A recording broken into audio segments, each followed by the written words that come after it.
Morris Dixon, Minister without portfolio in the Office of the Prime Minister with responsibility for skills and digital transformation, and other members of the Cabinet. The Honorable Colonel Charles, Jr., Minister of Labor and Social Security. We also have with us this morning Senator the Honorable Auburn Hill, Minister of Industry, Investment and Commerce.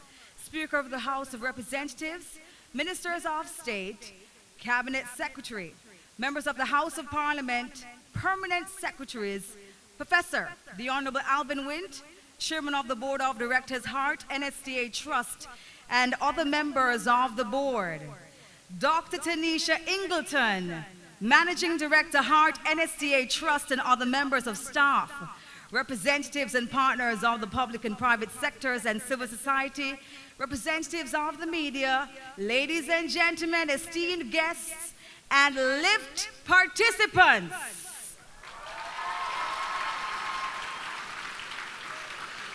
Wow, I think I have the best seat in the house, and I'm not going to be here for much longer. Trust me, I'm going to be on and off the stage, but you all are looking absolutely fantastic. Give yourselves a big round of applause.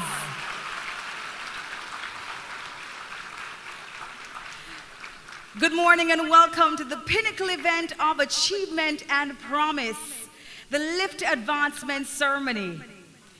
Through the collaboration with the Hart NSTA Trust, the Office of the Prime Minister, and the Ministry of Education, Youth and Information, this initiative was forged and has forged a robust path towards sustained employment and social integration of our nation's young people. Let me just say that you all are out of the blocks like Jamaica's very own Usain Bolt, and I think that deserves a big round of applause.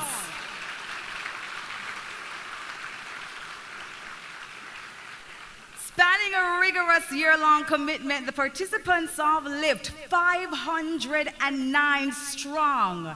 And let me tell you, that 9 is a bonus, because from what I heard, Dr. Ingleton said the Prime Minister asked us for 500 and we gave him 9 more.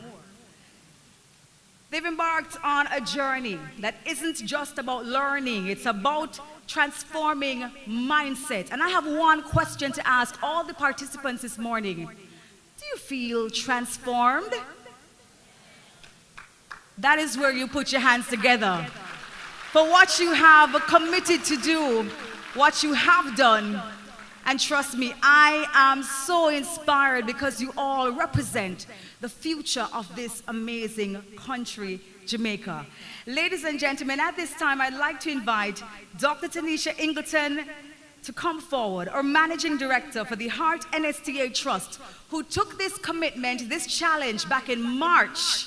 And here we are in the second week of December with an advancement ceremony. It takes a great leader. It takes a great leader with commitment to do what Hart NSTA has done today. Please put your hands together for our Managing Director.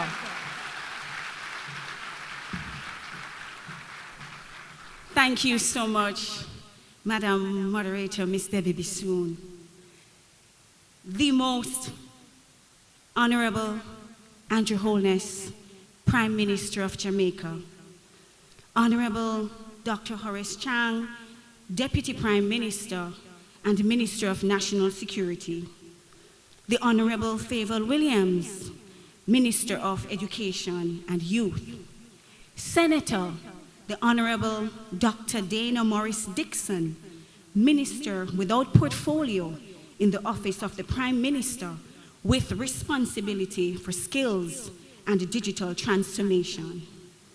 Other members of the Cabinet, Speaker of the House of Representatives, Ministers of State, members of the House of Representatives, Professor the Honorable Alvin Wint, Chairman of the Board of Directors, Hart NSTA Trust, and other members of the board, representatives and partners of the public and private sectors and civil society, representatives of the media, ladies and gentlemen, LIFT participants, good morning. Good morning again. and welcome to this significant occasion, the advancement ceremony for the Learning and Investment for Transformation program. Today, we celebrate the culmination of a journey towards empowerment, towards a brighter future, and towards a stronger Jamaica. It is truly an honor to be here with you today as we mark a significant milestone in the LIFT program. As the Managing Director, I am filled with immense pride and excitement to witness the progress we have made and the impact we are creating. This ceremony, this moment, is the fulfillment of ambition. It's the fulfillment of dedication and the unwavering belief in a brighter tomorrow. Yours, and by extension, ours. A Jamaica where every young person in this country has the opportunity to thrive. Today we celebrate not just the culmination of a journey, but the tangible progress and achievements of a program that is transforming lives and shaping a brighter future. The LIFT program, initiated by the Most Honorable Prime Minister Andrew Holness, is not merely an educational venture. It is a beacon of hope. It is a catalyst for change and a testament to the power of the strategic investment we can make in youth. Today, as we assemble for this advancement ceremony, we celebrate the dedication and the hard work of each participant who has embarked on this journey. Look around you, just take a look, just look behind you, those of us who are in the front. See the faces beaming with pride, the eyes sparkling with hope, the hands poised to reach for the future. These are not just graduates, they are the architects of their destinies, the pioneers of a new generation, empowered to climb the social ladder and leave their indelible mark on our nation. Our project progress report will highlight the meticulous planning and the execution that has gone into the LIFT program. From the initial phases of entry and engagement to the upcoming immersion, we have been unwavering in our commitment. Just a few months ago, this dream became a reality. We embarked on this journey with 509 eager faces. This is our first cohort, and we have many cohorts to go. We administered psychometric assessments, helping participants to identify their strengths and areas for growth. We equipped them with invaluable employability skills, from communication and teamwork to managing finances and navigating the workplace. We instilled in them the value of volunteerism and social responsibility. To date, over 1,000 citizenship documents have been processed. The cornerstone of the LIFT program is already taking place. 200 passports are being processed. 507 of the 509 participants would have obtained TRNs. National insurance scheme cards have been obtained. 440 of the 545 who did not have their driver's license have successfully completed the road code test, and they are now qualified for their learner's license. This means, therefore, that soon every participant will have the essential documents needed to navigate the world with confidence and ensuring that they have a foundation to build their future. Additionally, 16 orientation sessions and 8 weeks of employability skills and road code training would have been conducted across 6 regions. Over 500 psychometric assessments were administered. Partnerships were forged with over 65 firms. And most importantly, today, 509 of you, all of you, have been placed in meaningful positions.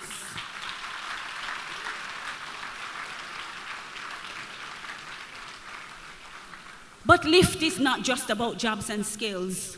It's about building self-worth, fostering resilience, igniting the flames of ambition. It is about nurturing the human spirit about instilling the values of self-reliance and responsibility. So I'm imploring you today, learn to dream big, to embrace the challenges, to believe in the power of collaboration. And in closing, I extend my deepest gratitude to all stakeholders, the Ministry of Education and Youth, other partnering entities, and the dedicated staff at the Heart NSTA Trust. Can we give them a round of applause?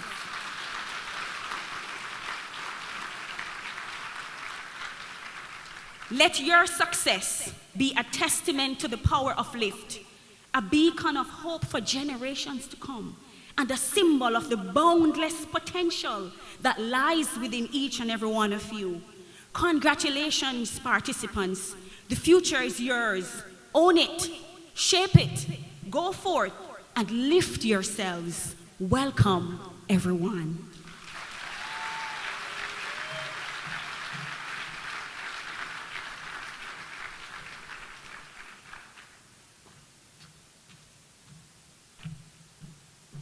Ladies and gentlemen, can we please put our hands together for the amazing Dr. Tanisha Ingleton, Managing Director for Heart NSTA. Indeed, that was a welcome. So much to consider. An amazing, significant milestone, a moment of fulfillment, tangible progress. It's all about tangible progress. A lot of the times we hear about dreams and things that we are supposed to be doing, and we never see it manifesting. And this is such a beautiful manifestation that is really and truly coming to light today.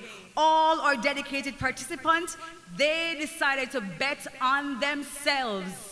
And I think you all should give yourselves a big round of applause for staying the course and for deciding that you needed to advance yourselves for not just your parish, your constituency, your community, but for your families. Because I know for a lot of you inside this room, you are the very first for your families. And I think you should be proud of that. In fact, tell the person beside you right now, like, listen, we did it. We're here. And tell the person behind you, say, yeah, man, we deal with it. Or what you guys say now, you angle it, triangle it? Oh, okay.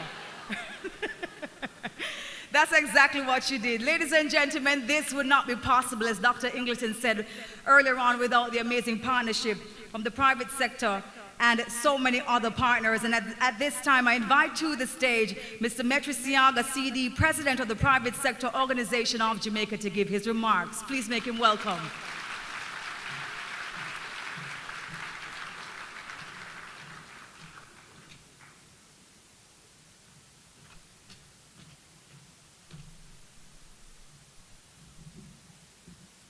Wow. Prime Minister, you should be very proud. This really gives me a lot of hope as a person in business and a person who has the privilege of leading the private sector, to see the young, vibrant, excited faces here today. This tells me that Jamaica has a bright future.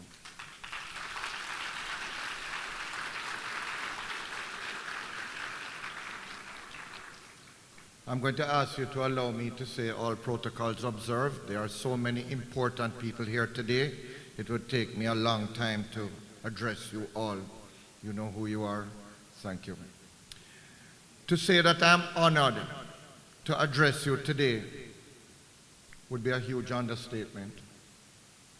As President of the Private Sector Organization of Jamaica, I am pleased to participate in an event that highlights a vital initiative contributing to the development of Jamaica's youth, as well as the private sector. The Learning and Investment for Transformation program, LIFT, is a collaborative effort between the Heart Trust NSTA and key stakeholders, including the PSOJ that I run. It is more than a strategic alignment. It is a powerful fusion of vision and action aimed at bridging Jamaica's skills gap and bolstering our economic trajectory. This initiative demonstrates a practical action to improve lives and livelihood in a world of challenges and opportunities. At the PSOJ, we are immensely proud to have successfully placed 100 participants into various private sector entities in Jamaica.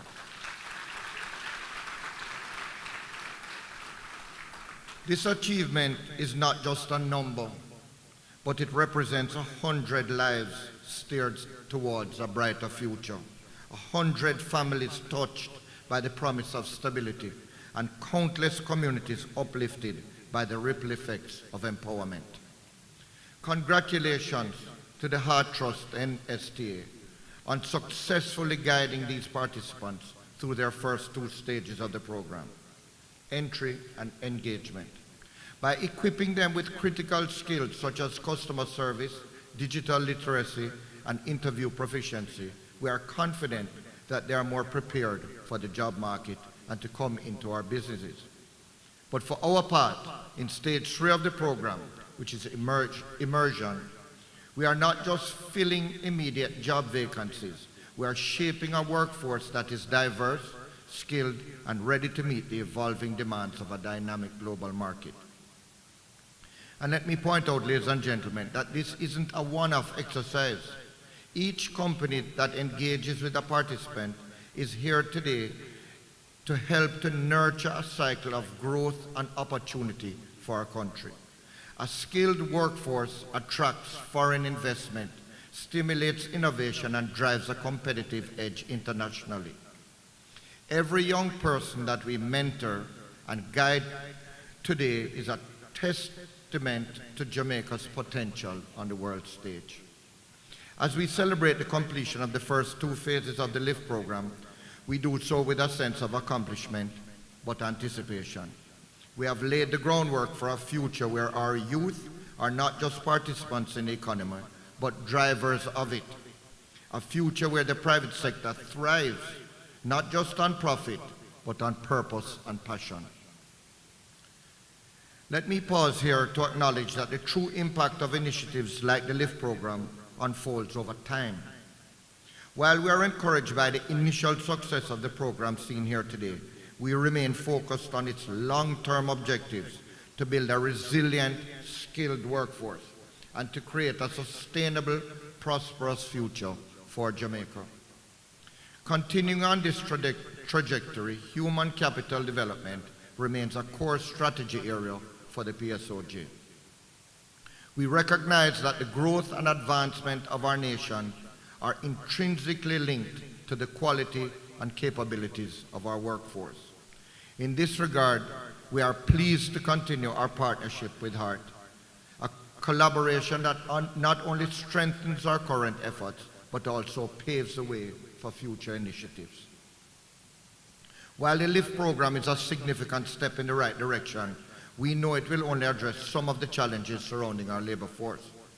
We are dedicated to expanding on this foundation by continuing to work with our Human Capital Development Committee and engaging with the government of Jamaica to cover a wider range of workforce development and skills initiatives, which we have already started with Minister Charles. Lastly, I'd like to express my gratitude to all those who have contributed to the LIFT program. Your efforts are crucial to our shared visions of a prosperous private sector and, more important, a thriving Jamaican economy. Thank you all very much.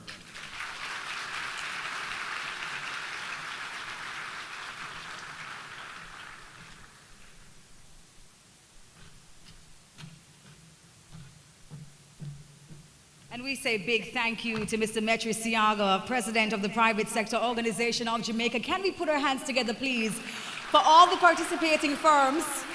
And I'd like to mention a few of them: Carmed Group Limited, Manpower and Maintenance Services Limited, United Way of Jamaica, Jamaica Manufacturing and Exporters Association, Allied Insurance Brokers. We have various legal firms, the St. Anne Chamber of Commerce.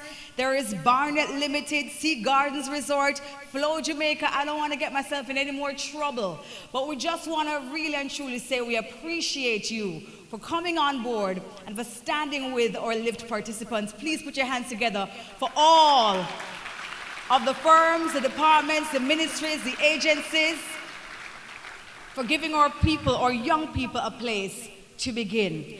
Ladies and gentlemen, at this time, we invite you to turn your attention to the screen as we watch this testimonial video.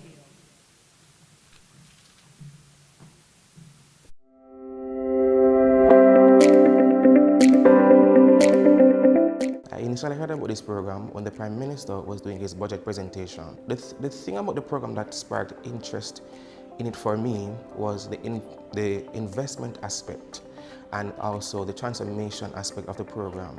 Within that 8 weeks of training, we had social mobility companies came in and sensitized us on information that some of us were not privy to. Throughout the 8 weeks of training, we had self-assessment work packs. We had dealing with conflicts. I learned how to be a part of a team, how to strengthen a team, how to understand workplace relationships, how to self-assess and develop myself into somebody of society. The program has helped me to level myself. On the first basis, I was very socially awkward. I didn't really know how to communicate with other people, and this program helped me learn how to express myself. I learned how to self-motivate. I learned how to self-assess.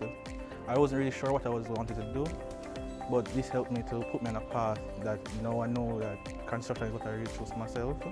And this program has really brought me forward, helped teach me how to communicate. The LIFT program allows you to elevate, self-elevate, and self-motivate yourself. Also, it helps you to find your inner self, meaning some things that you want to do is not what you have to do, and it brings you forward for the workplace, which you have to keep an open mind. And also has many benefits, such as you get a free passport, NIS. Also, you learn about drivers. So this program is something that's good for young youth at least today to come forward and build up a future for themselves. This is a good foundation building. As a lifter, I got hands-on experience with working in a team. And in this teamwork, I have to learn about conflict management and some amount of self-assessment. Mrs. Shana Mullings, my facilitator, she guided us through the LIFT program and gave me some insight into meeting more of myself. This program has helped me to assess myself better and to look deeper into which career path I would want to choose. LIFT can transform my life in many different ways. It can transform my life through tangible things like the passport. You can get your passport, your TRN, your NIS, your driver's license, and it can transform my life intangibly as well. So it helps you to grow as a person, helps you to find yourself, helps you to meet new people, helps you to network as well, and understand different things that you did not know before, gain new knowledge. This is an opportunity to help young people grow and progress as we are the next generation taking over. So help us to progress as people and help us to progress your business as well. I want to say to the employers, give the participants space to learn and grow.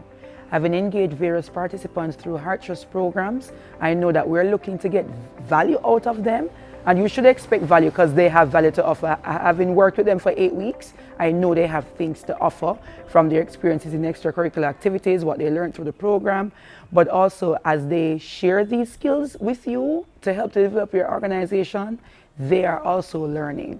And as an employer who would have taken on these participants, you're actually contributing to nation building. You're contributing to a stronger pool of employees. Heart has a reputation of being an excellent training institution, so it was not a hesitation for us to partner with the Heart NSTA for the LIFT program. LIFT is like a mirror. When you look into it, you start to realize more about yourself and more about the world around you. It gives you more sense of who you are, and I think that many Jamaican people don't know who they are as a person.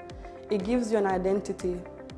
When I joined the LIFT program, I knew who I was, Olivia, but being with a facilitator that understands emotional intelligence, she gave me more of understanding that you can be more mindful of who you are and your temperaments and so forth. Without that, I probably would have just still been Olivia, but not the new Olivia, the new and improved, more evolved Olivia. It is obvious that a lot of thought, a lot of preparation went into the planning and execution of the program based on my interaction with the trainees so far.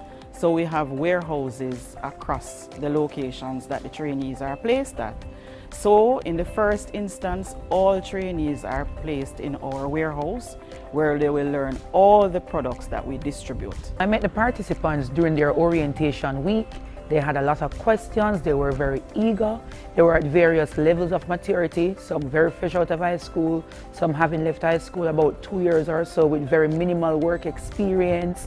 They were a little bit rowdy. Some of it was just the excitement about learning, but now they're a little bit more composed and settled. They have developed a kind of openness to whatever they will experience in the world of work.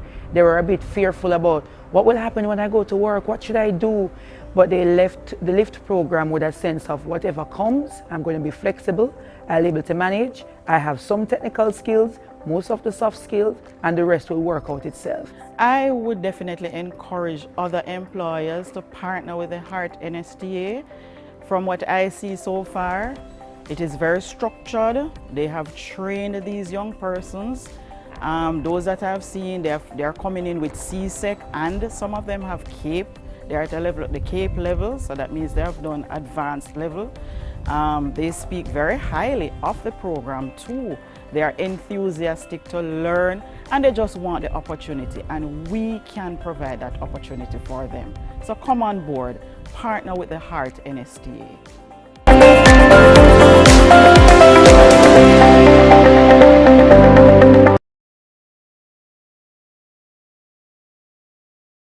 Use the line I said at the last event I hosted for Heart. In Heart, we. One more time, let's see if we can get it together, all together now. In Heart, we. In Heart, we. There you go. Oh my gosh, put your hands together for everybody who decided to share their story. Excellent, excellent. The next generation is taking over. Wow, she said that so confidently. Much value to give indeed. And I love the part the young lady said, Heart is like this LIFT program is like a mirror. I've now come to understand myself even better. Incredible stories there.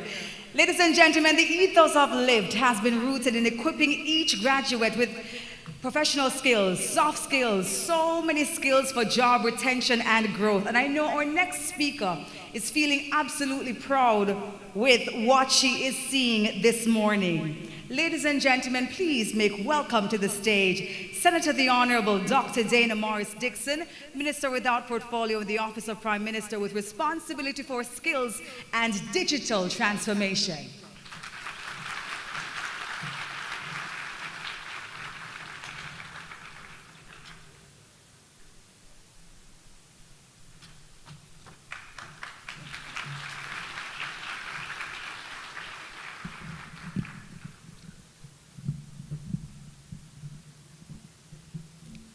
I think it's good now. The Most Honorable Andrew Holness, Prime Minister of Jamaica, my colleague ministers who are here, and I do have to acknowledge each of you. I want to acknowledge our wonderful Minister of Education and Youth that's doing wonderful work, which dovetails with everything that I do, the Honorable Faithful Williams. I want to also acknowledge my Senate colleague, Senator the Honorable Aubin Hill, who is a true friend and true supporter of this mission of skills development. I also want to acknowledge my other colleague in the cabinet, the Honorable Pernell Charles, who is Minister of Labor and Social Security, and that's very important. You got some of your Social Security documents, and the Ministry of Labor is so intertwined with everything that we do, and he's also big on the digital transformation, so he's a really good colleague. I have to acknowledge the Honorable Robert Morgan, our Minister of Information, who I want all of you to know worked really hard on conceptualizing this program. And he is to be thanked for that work. He calls me, and Pernell Charles too worked on it, and Aubin Hill, and I want to thank him because he calls me every week about LIFT.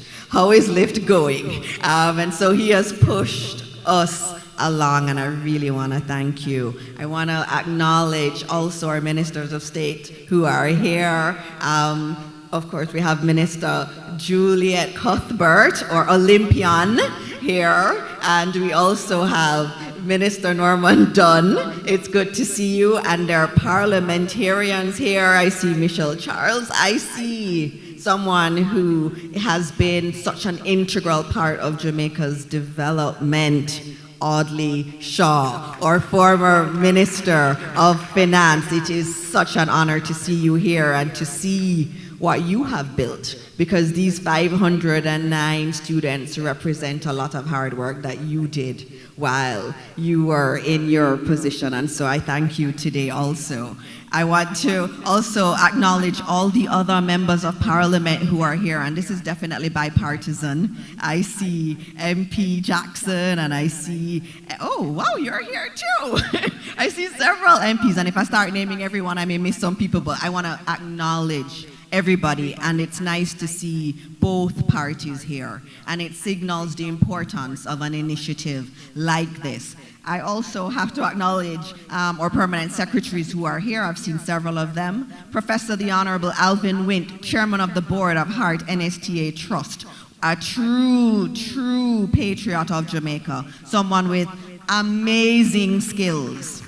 And for him to take on the leadership of Heart NSTA Trust means that we are in good hands. And a program like this being executed in the way it's been executed is testament to the kind of leadership that we have at this institution, which is chaired by Professor the Honorable Alvin Wint. I have to acknowledge Dr. Tanisha Ingleton, who has worked so hard as Managing Director of Heart NSTA Trust to put all of this in place. I acknowledge you this morning and I thank you.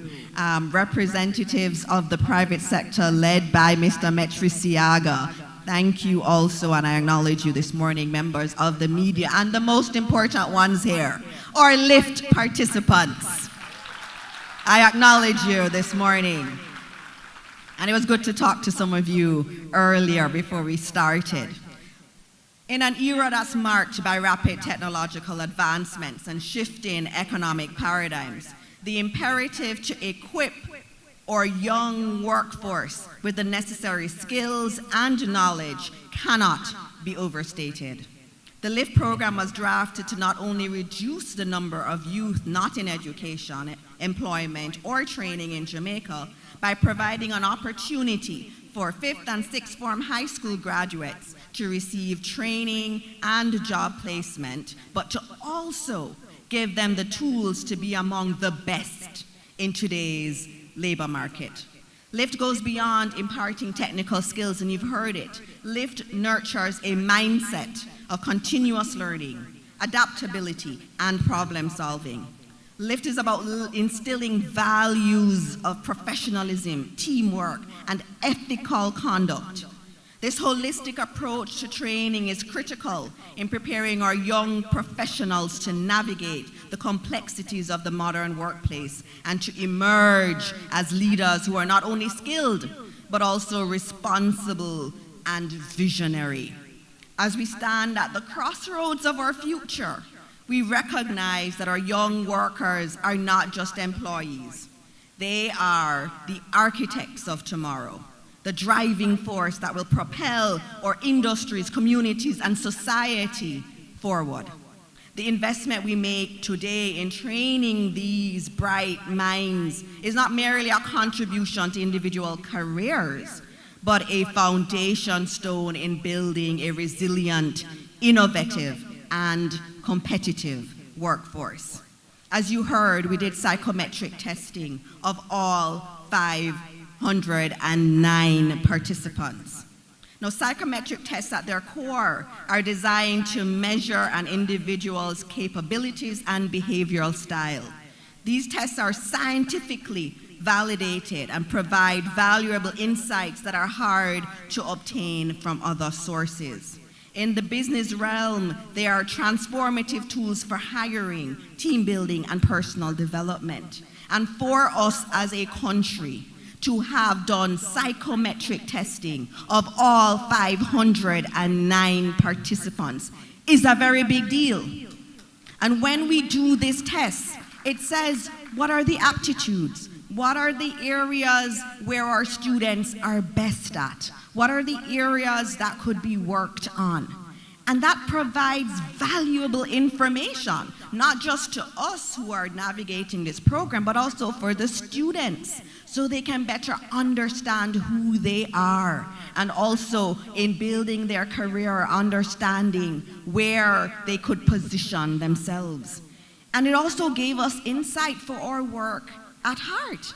And some of the results we found that all of you performed really well in digital literacy simulations, and you were all very good in your verbal reasoning. And I note that all 509 of you have at least 5 CXEs.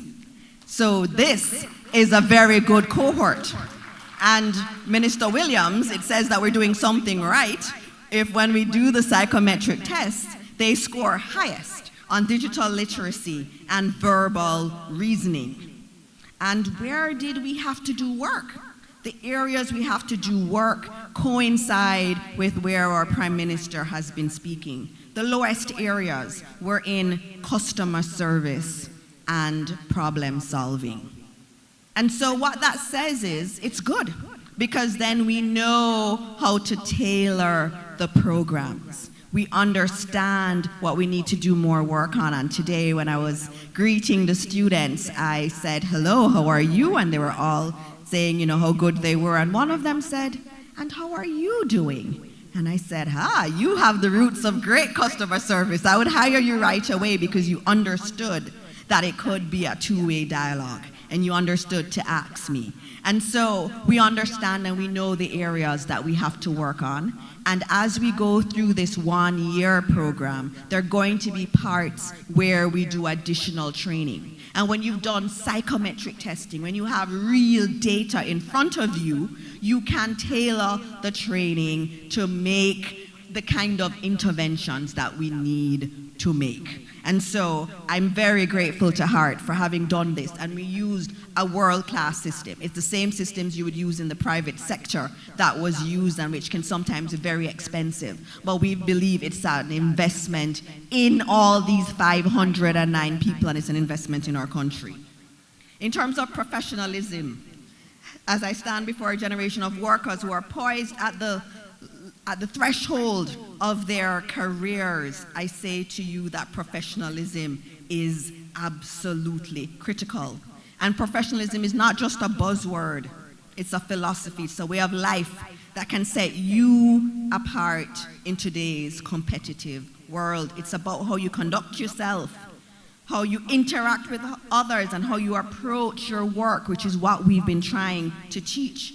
Professionalism starts with a foundation of respect. Respect for yourself. Because you respect yourself, you are going to come with the best of who you are to work and in any avenue or place that you find yourself. It's respecting yourself. And respecting your community and your families is why you're going to work hard, and you're going to show up every day and put in the best that you can put in. So as young professionals, and what we've been training you to be young professionals, you have the power to shape not only your future, but the future of the workplace, the future of your country, the future of your communities. Remember, professionalism is not just about making a good impression, it's about making a lasting impression. And I had a lasting impression from every one of you that I spoke to earlier today. Now, I want to give the PM a lot of time to speak, so I will end by just thanking a few additional people. I spoke to Metri Siaga. When the Prime Minister appointed me to this role and allowed me to serve in this way, one of my first meetings was with Metri Siaga. And I told him about the LIFT program. And he said, the private sector wants to be a partner, because initially it was envisioned as all of the students going into the public sector. And Metri changed the direction of the program in that one meeting. And I thank you for doing that. And that's how we make things better. And that's why communicating with all our stakeholders is important, because we can't develop programs in a vacuum. And it has turned out to make our LIFT program even better, having that private sector partnership. And I get the calls all the time from private sector leaders. Can we get some more of the LIFT students? We heard others got them. Can we get some more of them? And we will try our best next year for it to be more, PM. All right, so I want to thank the PSOG and all the private sector companies that have said yes. The ministries and departments and agencies that have said yes. Or international partners. We didn't want an ordinary program. It had to be different. And so we partnered, for example, with Accenture, which is a global, big company and corporation that said, we want to be a part of LIFT. And they helped us with some of the digital training that we did. And that partnership was really important. And as we go along, we will partner with other big companies. We believe that our young people should have partners from all over the world and partners that are big names globally. And so that is why we've looked for big partnerships. I have to thank the Heart NSTA Trust staff. I know it's been hard. I know I have put a lot of pressure on the staff and the team, and you have delivered. And I want you to understand that what you have done today and all the work you've done with these students to place them, to give them their driver's license, to give them their NIS, to teach them about communication, problem solving, how to be a professional, is going to benefit our country. And so to the Heart NSTA Trust team, I thank you for your part you are playing in the future of our country. And I thank you for responding, Dr. Ingleton, every time that I call or give a suggestion. I thank you for all of that response. So, in closing, I want to say to all of you that you were chosen. There are many, many people who applied for this program that were not chosen. You were chosen. There are other many brilliant young Jamaicans who wanted this opportunity and they didn't get it. And so I want you to always say to yourself, I was chosen. I am chosen. I am expected to have a bright future, and you will have a bright future. And everything that you do, I want you to remember those who didn't get this opportunity. Your role is to lift up all of those who've not gotten what you have gotten. And as I spoke to you today, I heard about your plans for the future. We have some environmentalists. We had one who said they want to do environmental studies after this year. One that said they want to do accounting. We had IT. We had architects in here, persons who want to be our future artists. This program is building Jamaica, and there's no other way to look at this. It is building our future. Look at how bright our future. If all 509 in here who have learned how to be better, how to be professional, how to embrace their power, can go out into Jamaica and change our Jamaica, I know we will have a better Jamaica. In closing, let me remind you that the path you walk on now is paved with opportunities, and opportunities that many never got. Opportunity to make a lasting impact. The training you have received, the skills you have honed, and the values you have embraced are your tools to forge a future that is resilient, innovative, and prosperous. You are not just the future of our country, you are its present architects. Thank you all, and good luck in the future, and God bless all of you.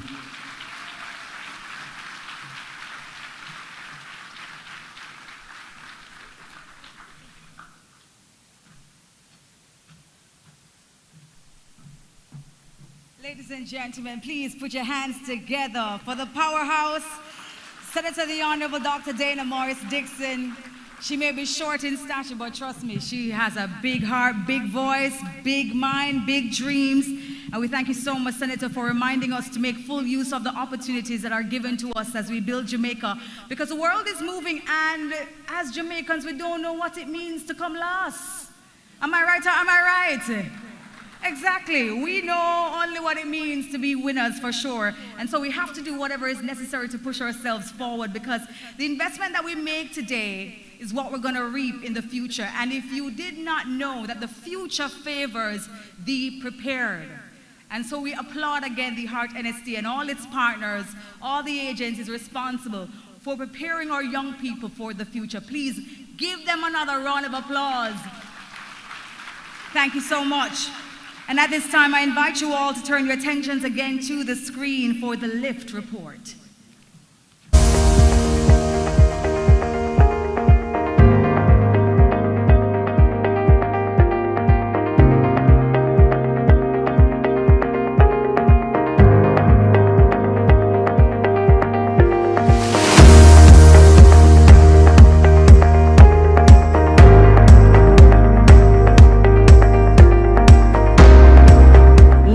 Gentlemen, as Aristotle aptly remarked, excellence is never an accident. It is always the result of high intention, sincere effort, and intelligent execution. At heart, we embrace this philosophy wholeheartedly. Excellence is not merely an aspiration, it's ingrained in our way of life. Today, our focus revolves around the theme agility, flexibility, and employability towards transformational change, underscoring our dedication to preparing the citizens of Jamaica for a future brimming with limitless possibilities. Let's embark on a reflective journey, celebrating the remarkable achievements of our trainees in the Learning for Investment and Transformation program. Welcome aboard the LIFT Express, where we take you on an exhilarating journey of transformation.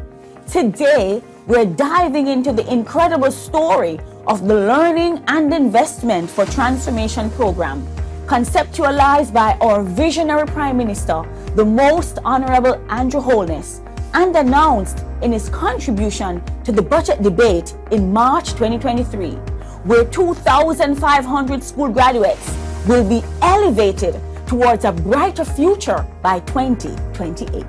The partnership with the Ministry of Education through the HOPE program and the LEGS program will provide a special internship for 500 promising 5th and 6th form graduates who have not yet matriculated to further studies to secure placement in government entities or with private sector partners for a period of 1 year. During the internship, participants will be supported with a stipend of $70,000 monthly and assisted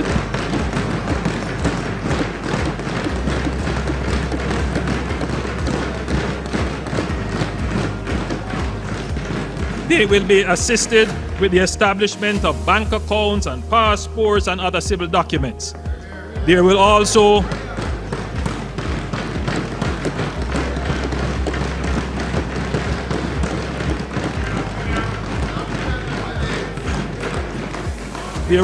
be a saving component where each candidate will receive a lump sum of $120,000 after completion. They will participate in core employability skills and personal development training, but their functional development will come through on-the-job exposure and mentorship.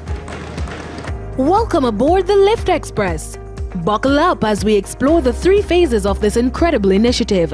Phase 1, entry, recruitment, selection, and orientation. Phase 2, engagement, acquisition of citizenship documents and employability skills training. Phase 3, immersion, job placement, and technical skills training. Our first stop is the recruitment, selection, and orientation phase. Picture this as the ground floor of our journey. Here, eager 5th and 6th form high school graduates embrace a new beginning, excited for the opportunities that lie ahead. The theme here is agility, as they adapt to the new challenges and seize the chance for personal and professional growth.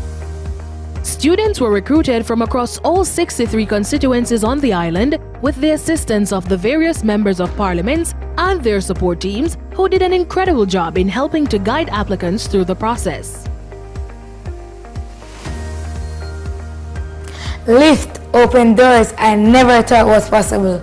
The recruitment phase is like the first step towards my dream. The week-long orientation program included presentations from industry experts on topics such as proper dressing and grooming, building foundations of excellence, and understanding workplace expectations. In addition, representatives from various entities engaged the trainees in applying for their citizenship documents.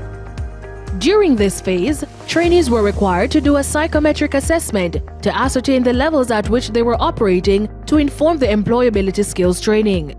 The assessment covered areas such as attention to details, business communication, customer service, digital literacy simulation, learning, numerical reasoning, time management, and verbal reasoning.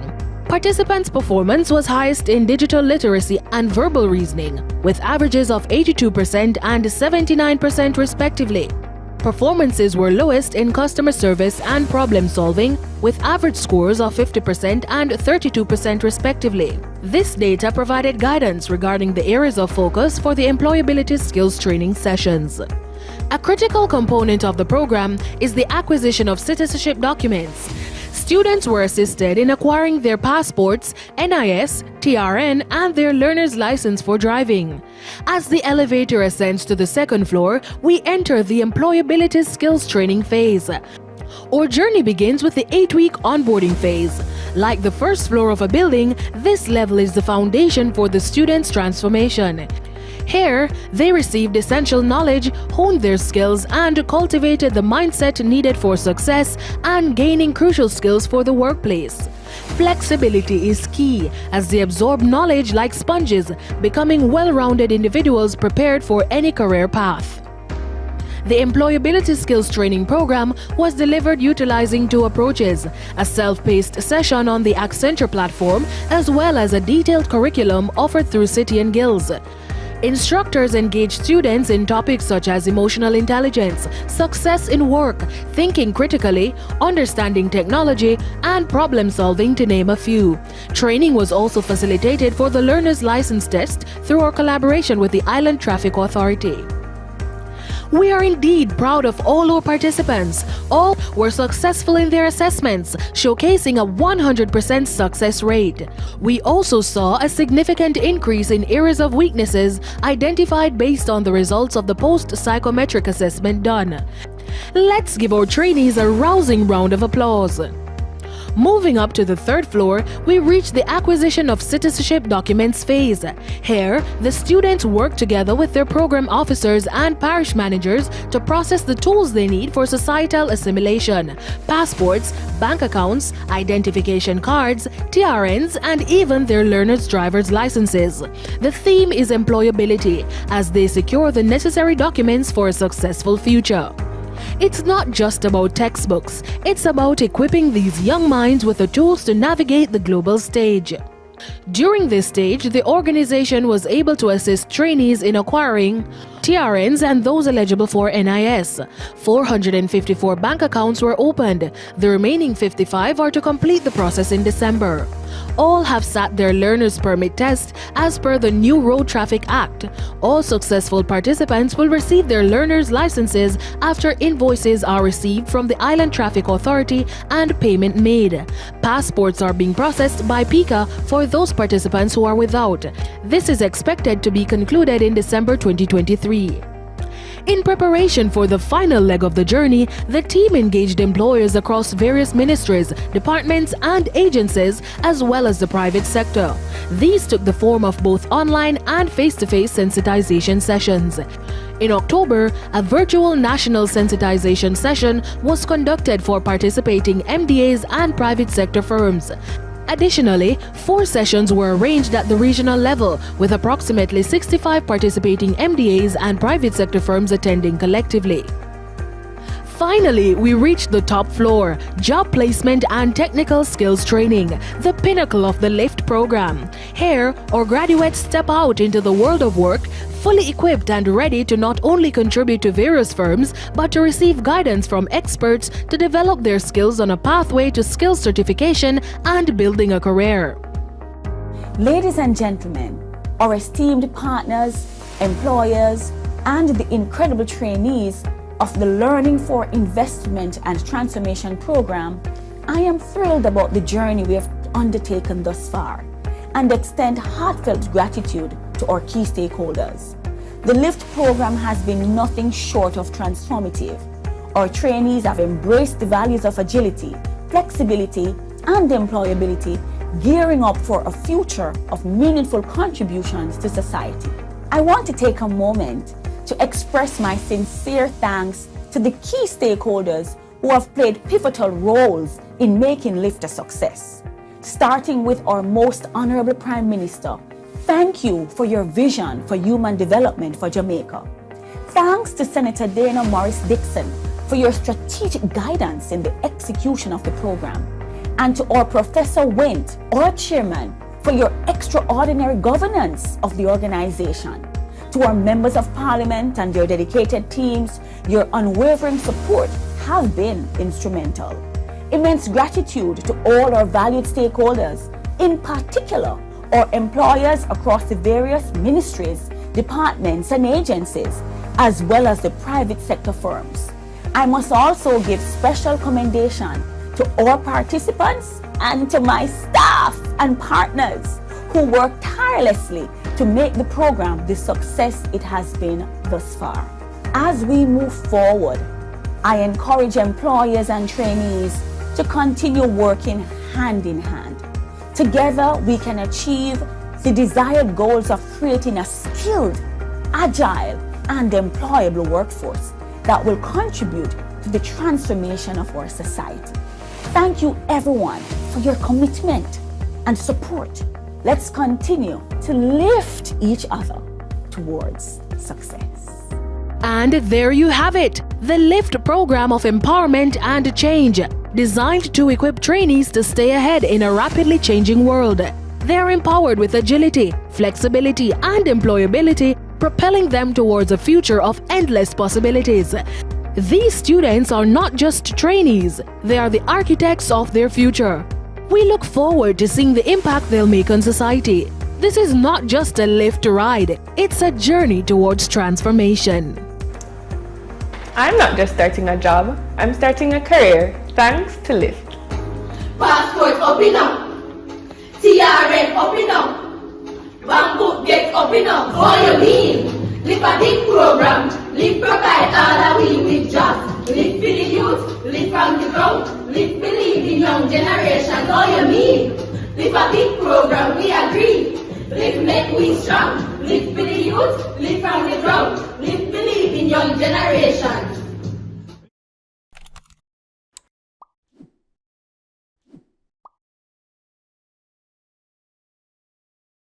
Towards transformation, LIFT. Amazing. Listen to me. I'm from Clarendon. I attended the Clarendon College, just saying. I had to insert that somewhere, you know, not trying to rub it in anybody's faces about what we did recently with football. I'm just not saying that. But what I wanted to really and truly say is that Prime Minister, really, I would have loved if this came while I was in Clarendon, coming out of Clarendon College. Nestor was my senior. I mean, the Honorable Minister was my senior. And he can tell you about the long lines that we had to wait in to try to get any kind of documentation whatsoever. And my very first time going to an audition at RETV and was asked, but you don't have no work experience. And I said to the gentleman, then who's going to give me the work experience if everybody going to ask me the same question? Somebody needs to take me in and allow me to have that experience. And I must say, hats off again to everybody behind this amazing program, LIFT, they're giving our young people the head start that they need in life. And ladies and gentlemen, it takes a visionary, it takes a leader with a plan, it takes a leader with not only a plan and a vision, but actually action to get something like this done. And so at this time, I ask that we all stand to our feet and invite to the podium our honorable, the most honorable, Andrew Holness, ONPC MP, Prime Minister of Jamaica, with a keynote address.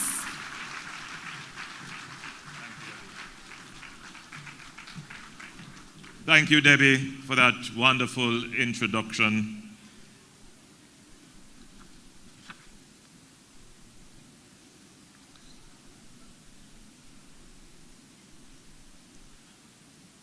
Allow me to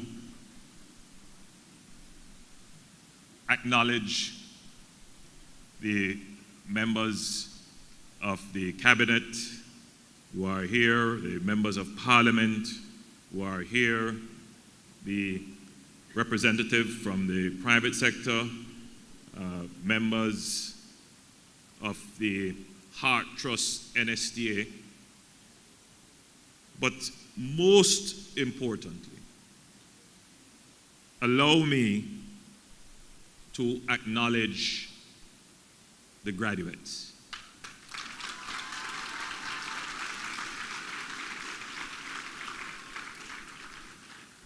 This is your day.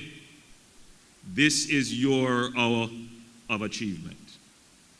You will notice that I dispensed with my regular uniform, my jacket and tie, and I have adorned myself in your promotional shirt, branded LIFT.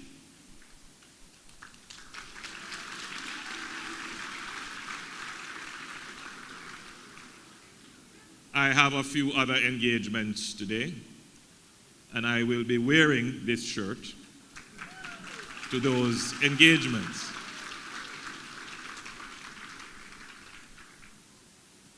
That tells you how proud I am of what you have achieved. It tells you how much I believe in you, how much I care about you. You are the future of this country. And I don't say it lightly, and neither should you take it lightly. Jamaica's future rests with you. And from this moment on, I want you to internalize that. Whatever Jamaica turns out to be, it will be because of what you have done. You are therefore now ambassadors for Jamaica. You represent the best of Jamaica. Your government, therefore, is investing in you to lift you up so that you can reach your full potential.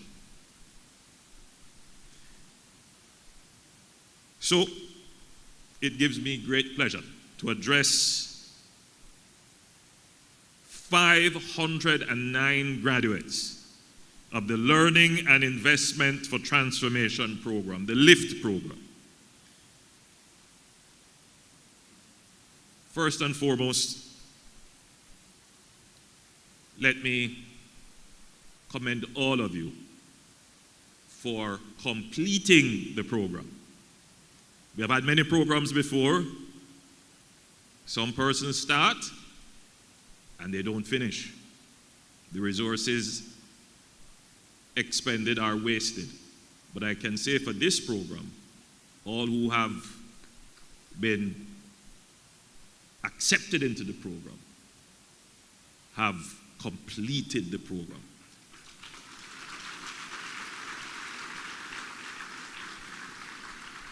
So this shows your resilience and your determination. And that's a good start. Now, let me give you a little bit of insight into the program itself. And I'm not now speaking about LIFT specifically. Your government is very concerned about unattached young people in our society. And the basic definition would be young persons going through our education system. Some may matriculate with qualifications, others may not. But they don't become a part of any formal institution of the society. Maybe that's not a challenge. Some people decide to stay at home, become mothers and have households or work for their church. But there are some who drift. I'm not talking about the dance now. They drift. They become deviant. They get involved in activities that create what we call social bads. And those have a cost to it. In fact, youth unattachment has two costs to it. The first cost is that we lose the productivity, creativity, energy of those persons who are not contributing to the productive sector. And then, for those who get involved in criminal activities, we end up paying for that. Crime and violence. We end up paying as well for the social and other problems that they create. So we lose the productivity and then we end up paying for the social problems they create. So we're very concerned about that. And the concern is becoming even more palpable for us because the business sector will tell you that they cannot find people to work. It may sound counterintuitive because in your communities you are seeing people there sitting down every day not doing anything, boring the hole, the proverbial hole in the hand middle.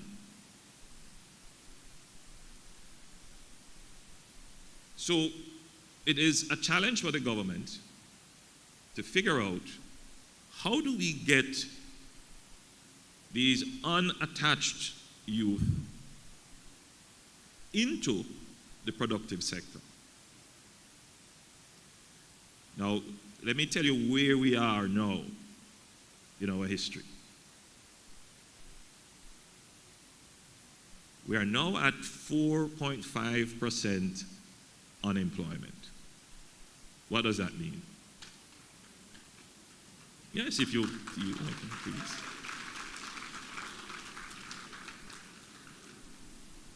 At 4.5% unemployment, technically, you are at what is considered full employment.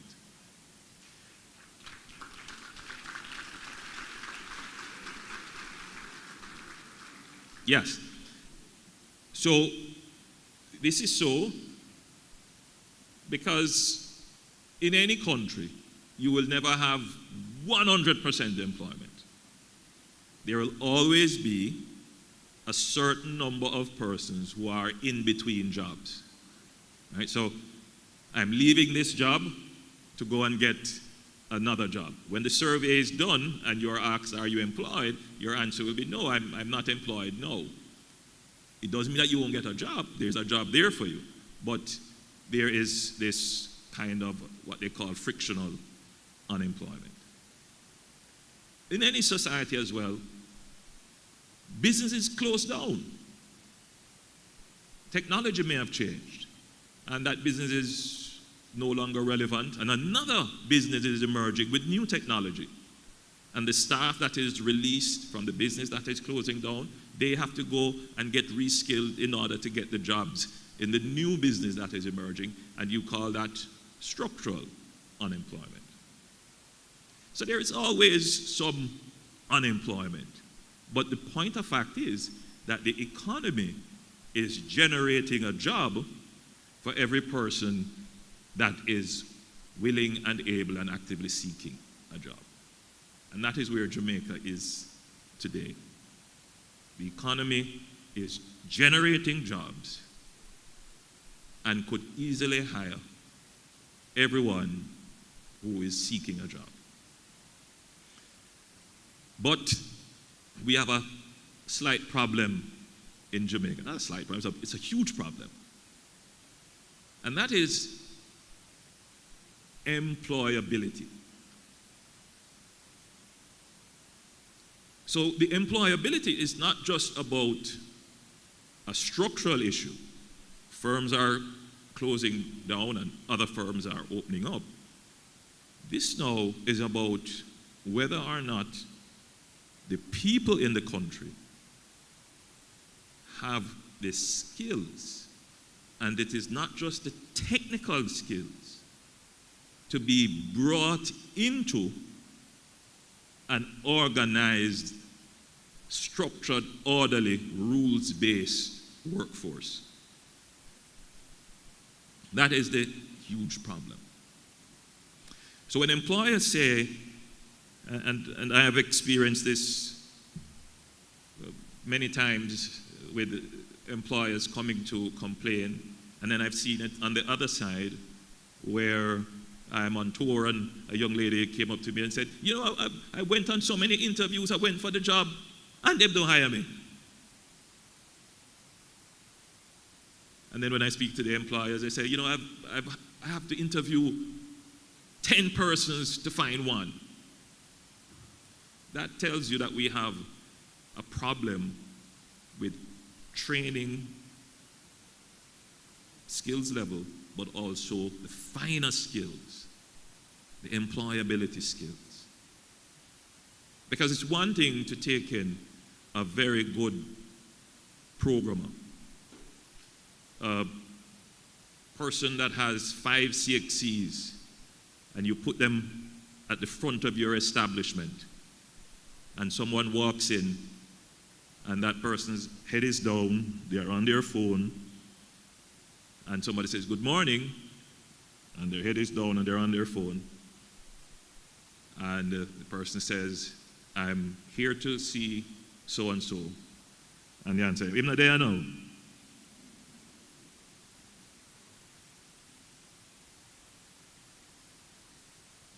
That is a reality that many businesses face. It is really an unfortunate thing for our society that we have confused service with servitude. As your Prime Minister, I cannot allow this to continue for your generation. Otherwise, the bright future that we all expect and want will not materialize.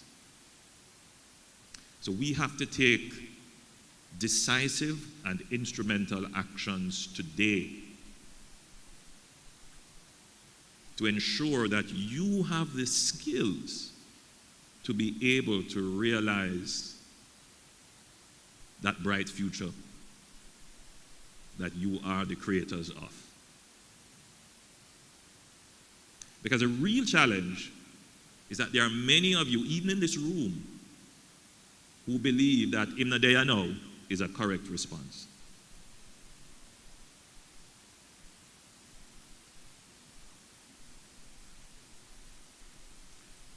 That is the reality. Which is why in this program, and I want to commend the Heart Trust NSTA and Minister Dana Morris Dixon and Minister Nestor Morgan for designing the program with psychometric evaluation. So we're not just taking you in and giving you the standard set of skills. We have actually done an objective test to find out where are the skills gap. And it's clear you're native to technology. You do well in technology. In this particular cohort, we have selected persons who have a minimum of 5 CXCs. So we're not surprised that you are able to reason and communicate. However, the critical area now, problem solving and customer service. That is what is going to distinguish you and define you and ensure that the bright future that you want is a reality. That is what is going to make the difference in you. You have the building blocks for greatness. You have applied to the program. You have met the matriculation requirement. You have stuck with the program. You have completed it. Now, we're giving you the experience in an organized, structured, rules-based work environment. And more than that, we are paying you for that experience.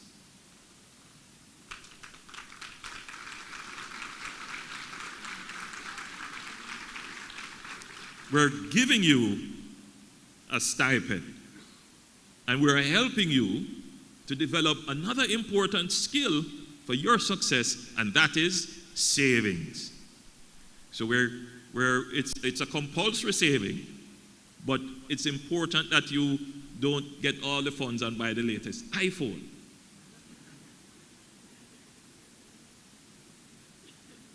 Right?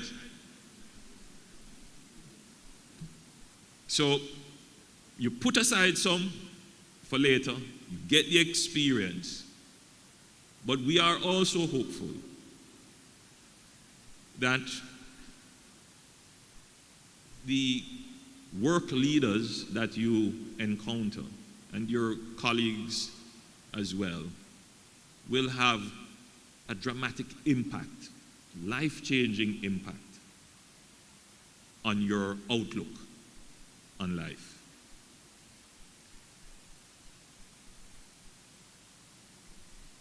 We started first in 2009 with a program called the Career Advancement Program. And what this was about was to get young people leaving high school or would have already left high school into a structured program to manage their transition into the world of work. That program has since been rolled up into the grade 12 extended school leaving program. So we're giving our students 2 additional years of secondary education, where many of the skills that you are going to be exposed to or have been exposed to, they will be exposed to that at the high school level. And that program is ongoing. It's a strategy to ensure that students leaving secondary education have the necessary work-ready skills so that this kind of employability issue that we have is lessened. Then in 2016, we expanded that program with something called the HOPE program. It's housing, opportunities, production, and employment. And so you could see that the HOPE program is a broad program designed to deal with the most vulnerable in our society, to give them housing, and you would have heard about our social housing program, opportunities, and we have given several scholarships to give people opportunities. You would have heard about what we have done with our STEM scholarships and various other scholarships that we have given out. Production, that is the element that we are going to be addressing now with our new thrust towards productivity. and then employment. Under that employment element of our social intervention program, we had a program, we still do, a program called LEGS, Learn, Earn, Give Back, and Save. And that program is ongoing. It's based mostly in the Ministry of Education. We have about 500 students. Well, they're not students anymore, they would have graduated, but they are working in the education system, supporting teachers, so they are teachers' aides, they are working in the bursary department of schools, and they're generally helping. Many of them are in the computer labs as lab technicians. And that is designed to ensure that we assist our private sector with a flow of young persons who would have gained employability skills in the education system. So many of them would have left high school, they have not matriculated in either tertiary education or finding a job, but they're generally good character, and the schools would have taken them in, kept them for a period of time, given them work experience, and then they become available to the labor force. Then you would have heard about and that's about 500 students, well, persons involved in the LEGS program. And then you would have heard about the JDF's Jamaica National Service Corps.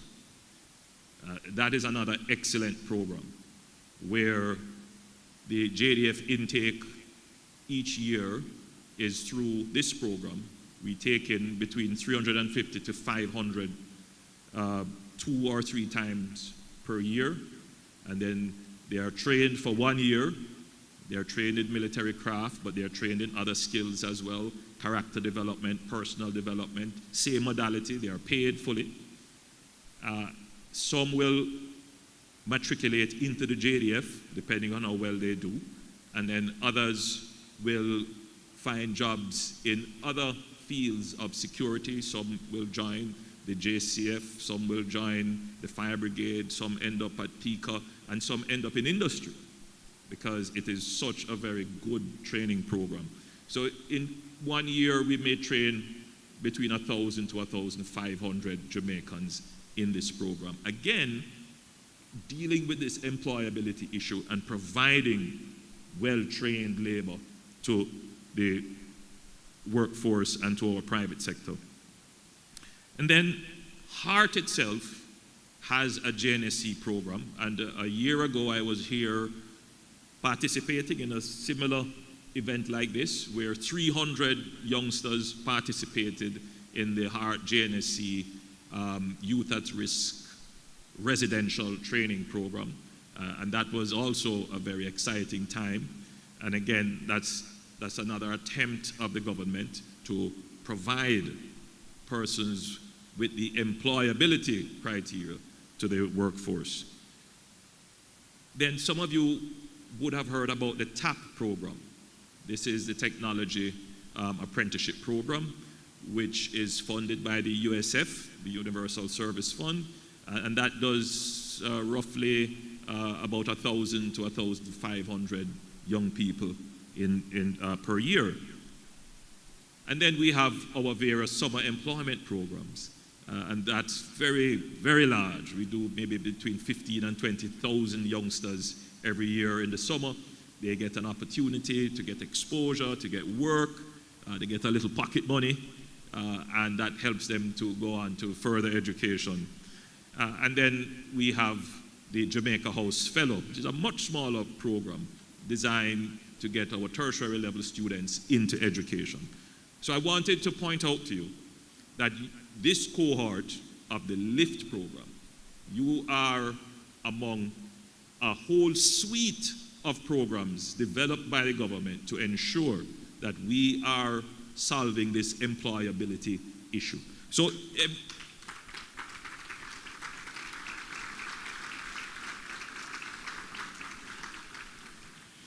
every year we are providing to the labor force through our direct intervention, aside from what the Ministry of Education does, coordinated through HEART and other entities, we would be providing approximately 5,000 youngsters to the labor force who are work ready by virtue of these kinds of engagement.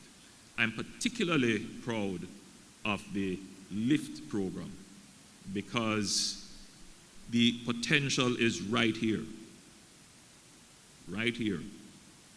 for the provision of the high-level human capital that is required to drive the growth of the country. I want you to appreciate what I'm saying. The Jamaican economy is becoming more diverse. But the diversification that we are experiencing, it is more on the service side.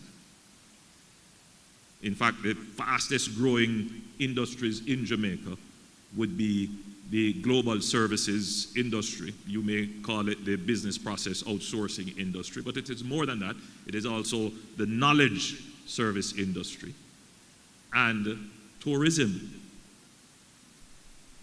These are people-based enterprises, and it requires a higher level of human capital engagement for it to be successful. So that is why we are making this massive investment in you. No one has said what the cost of this program is, but it's not a secret. You can look it up in the budget. The government is spending $500 million on this cohort of Jamaicans.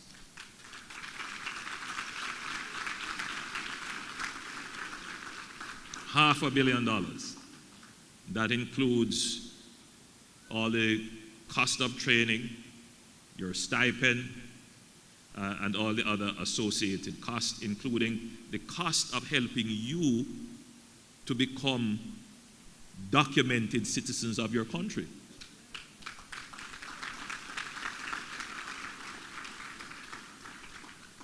To help you to become good road users.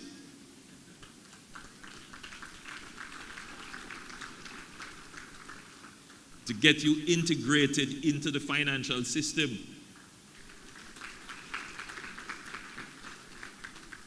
Of course, we want you to be compliant taxpayers as well.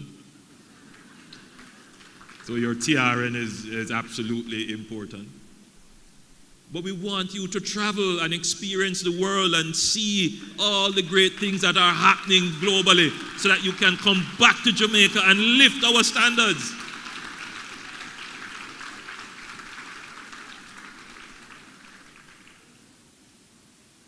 We would love to do this for all our Jamaican youth. And we will get there one day.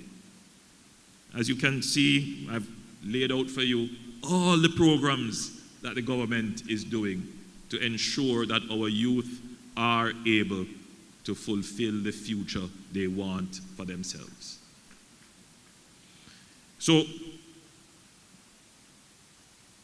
it is left only for me now to, again, once more, commend the entire team for putting this program together. I remember when it was being conceptualized, credit must be given to Minister Morgan. He called me right as I was writing my speech. And he said, Prime Minister, I think we should do this. It was conceptualized at the time when there was this discussion about the government should spend more money. We were just recovering from the pandemic, and the argument is the government should just, spend. And I think the country didn't quite get the discussion because there were other countries who were just giving back checks during the pandemic. They were just sending checks. The United States, many countries in Europe. Jamaica did some amount of that. But we are not in the position to spend without being frugal.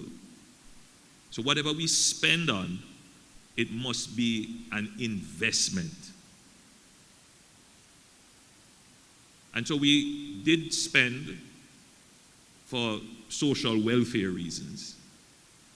But we also sought to give back, that is to spend, on human capital development. And that is what this is.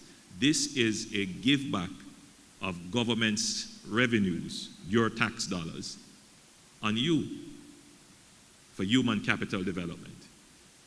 But the private sector benefits as well, because the private sector gets your labor. They put in effort for training, but they get your labor. But more than that, they get eyes on you while you are in training, so they can make a decision as to whether or not they keep you on staff or let you go. It reduces their risk of hiring. So that's a good spend to encourage employment and to support the private sector in employing you. And it's a good spend for you to develop your skills and to make that connection with the private sector. It helps the labor market to work very well. So when we spend, this is how we spend. We make investments that lead towards growth. So this, I believe, is money well spent.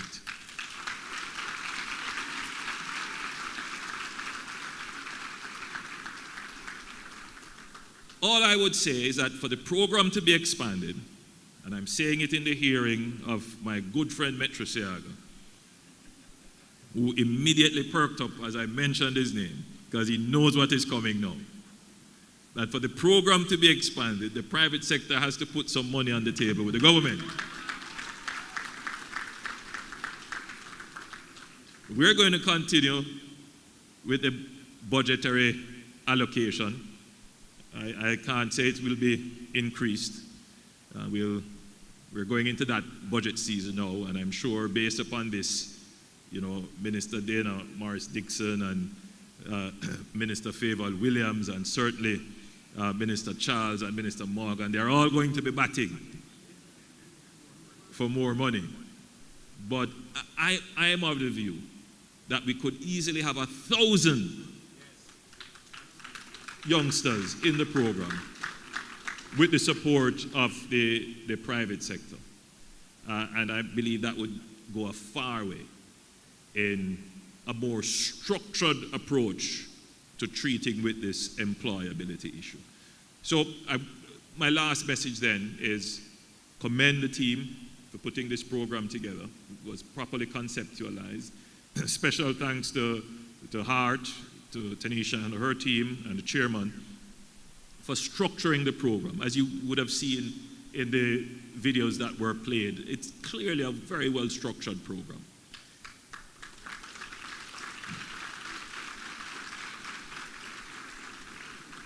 I want to personally commend the members of the private sector who participated in taking on the LIFT trainees. You know what, let me not call names, but it's quite a significant number. I want to encourage you to keep your participation and to increase the number of persons that you are taking on board. And finally, to say to Jamaica, we have never been in this place before. Where we were and what we are used to is the quarrel that we can't get employment and unemployment is high. We have a new problem now. We can't find labor. But we do have people in the society. It is just that they are not trained, not just with skills, but with the softer skills, the employability skills, the interpersonal relation skills, the ability to problem solve and not to use violence, to follow rules, and not to believe that being nice to someone, showing deference and respect, that is not servitude. It doesn't mean that that person is a master of you. And we have to change this in our culture. And that's why we're making that investment in you. To be friendly, to be courteous, please and thanks, a smile. You know, all those are very important things. It makes social interaction so easy. And it is good for business. and it's good for your pay, because I guarantee you, the people who are going to do well in their employment are those who demonstrate those skills. So, ladies and gentlemen, it is again my great pleasure. Thank you and congratulations.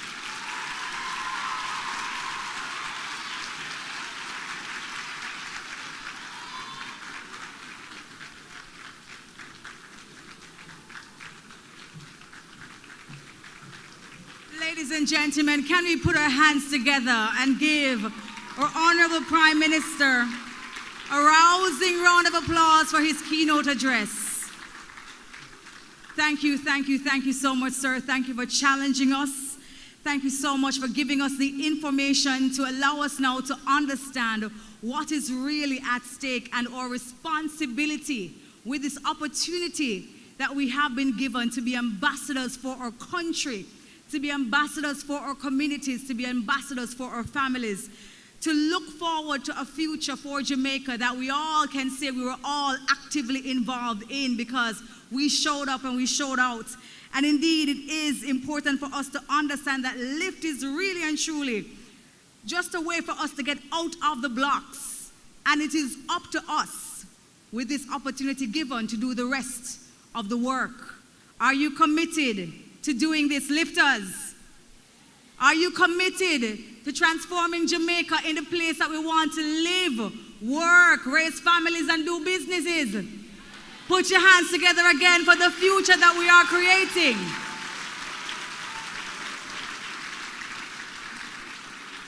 Sir, we'd like to give you a token of our appreciation, and so we invite Dr. Ingleton to come forward.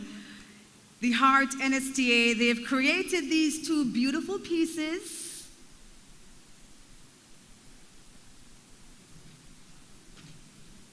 And I'll allow Dr. Ingleton to tell you more about it. Thank you. These pieces were especially made for our Prime Minister and his wife, two chairs that they can sit and have beautiful conversations at their home. They were created by the Hart College of Construction Services. They were made by trainees. And so, Prime Minister, I don't know if you want to test them, Prime Minister. Yes. Yes, we are extraordinarily grateful for your visionary leadership. Thank you. Now, these are very good conference chairs. You could see them. You know, these are the chairs that they use when they have those platforms and they have people being interviewed. I think I may donate them to the OPM. Yeah. Thank you so much, Prime Minister. So this is just some of the work that we do at the Hart College of Construction Services, and we want more business. So please do engage us. Thank you.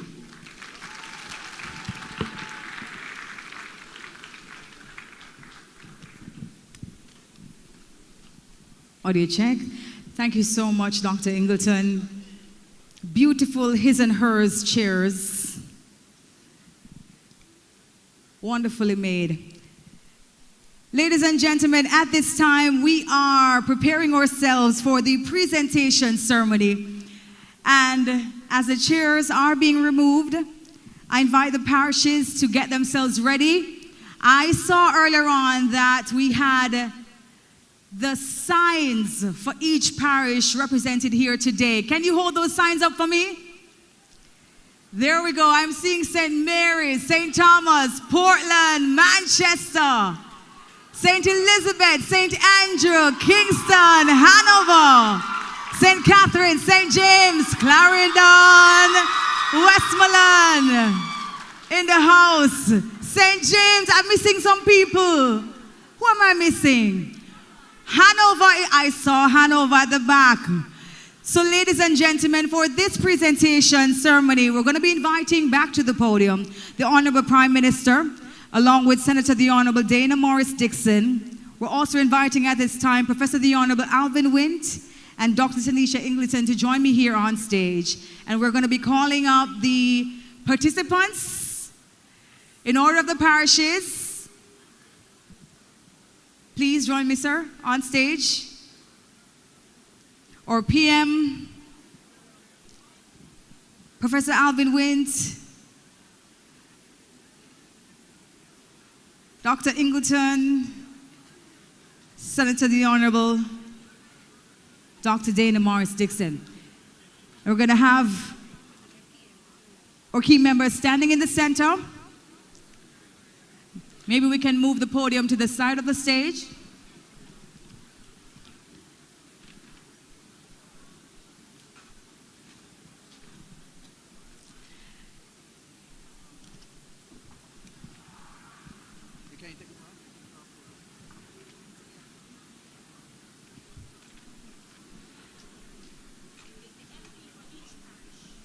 And we're also asking the MP for each parish to come on up, please, as well as I call the names. Thank you so much. And we're starting with St. Mary. Please put your hands together and welcome the lifters from St. Mary.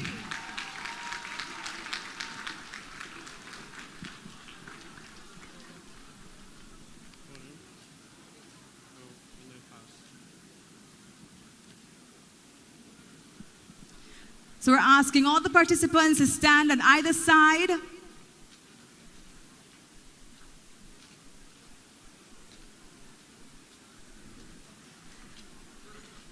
And if you are short, please do not hide in the back. We need to see your faces, please.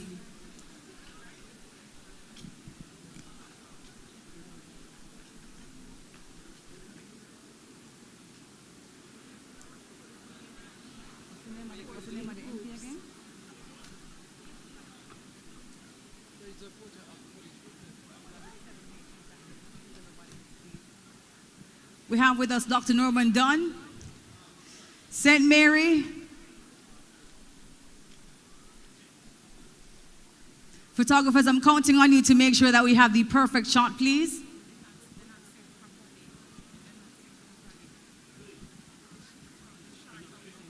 We're asking a few of the participants to please come to my right.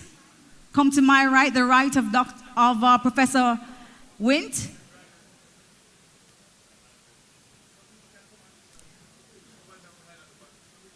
Come on up, come on up.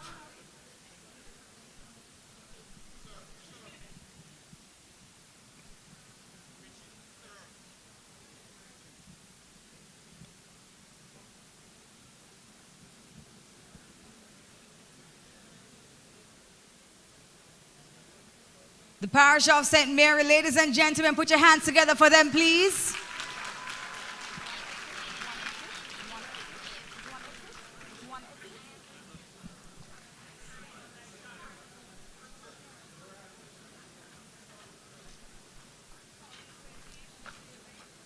Oh, I think we have to take another one, please. Just go back to where you were standing. We didn't get that sign with the parish in the shot. We want to make sure it's perfect. But please, you do not have to stand to the back. Come on, stand beside Prof. There we go. Give us your big smile now. After three, say St. Mary. 1, 2, 3, St. Mary. There we go. Thank you so much. Come on down. As we invite the next parish, St. Thomas. St. Thomas. Dr. Michelle Charles is here.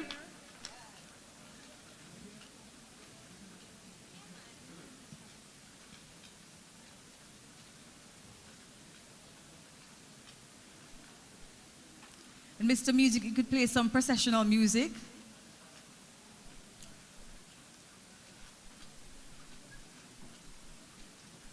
I remember making a request for Everton Blenders, Lift Up Your Head and Hold It Up High. I wonder if anybody knows that song. Anybody know that song? Lift up your head and high. We win the prize. See? All right. Mr. Music, I know you have it queued up for me, please. St. Thomas. Please make sure that your sign is up. St. Thomas will be followed by Portland. Please do not stand to the back. Please go on either side of our members of parliament. And make sure that the St. Thomas sign is right there.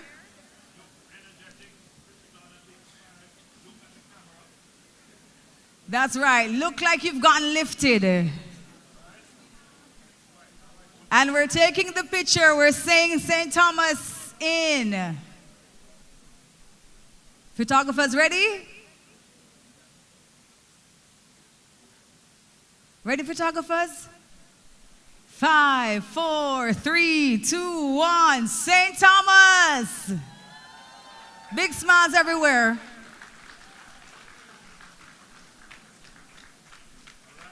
Thank you so much, St. Thomas. We're making way for Portland.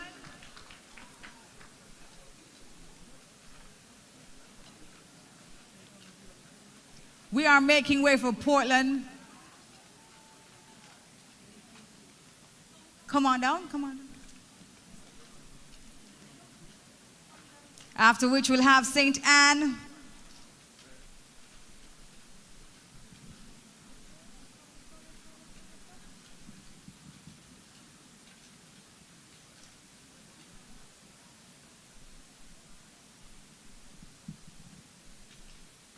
Can we put our hands together and welcome Portland to the stage?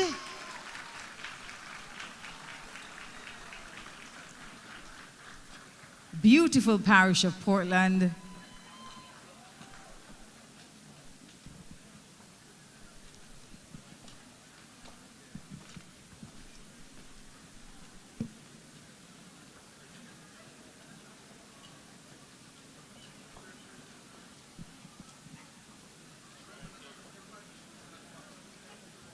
Please stand together.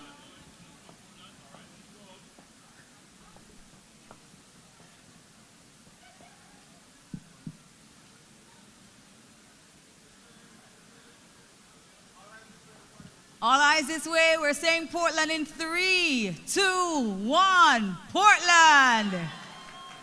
Thank you so much. Big smiles. Thank you so much, Portland. As we welcome St. Anne to the stage.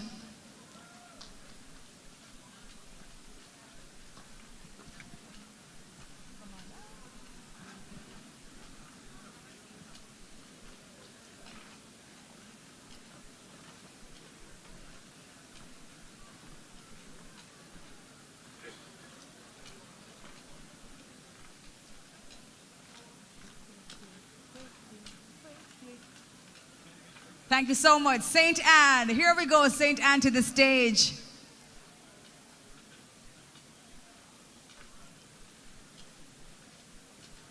Remember, bright smiles, lifted eyes. And if you are short, please do not stand to the back.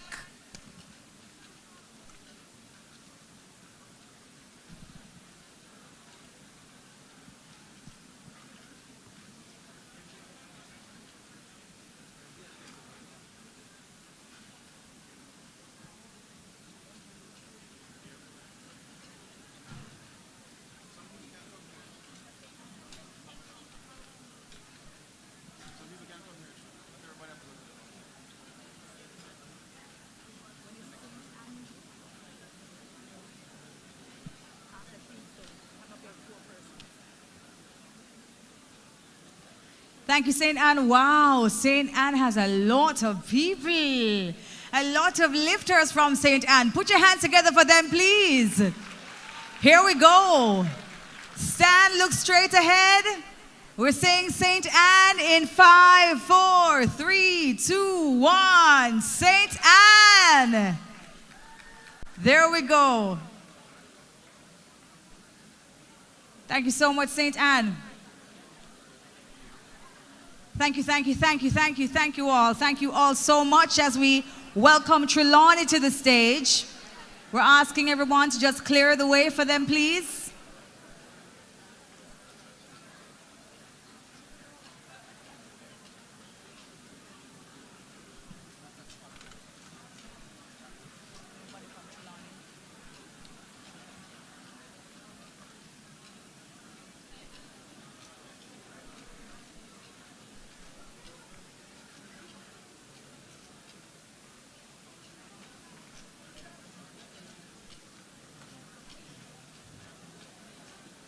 Thank you so much, St. Anne. It's so many people from St. Anne. I think that should be applauded again. Wow. St. Anne turned out. That is amazing. And now we are headed to Trelawney.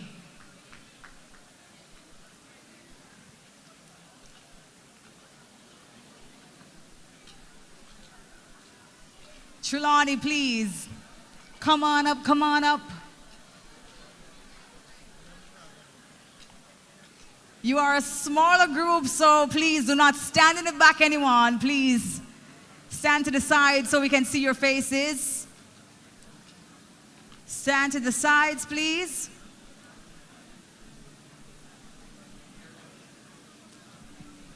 Photographers, are you ready? Look forward for me, please.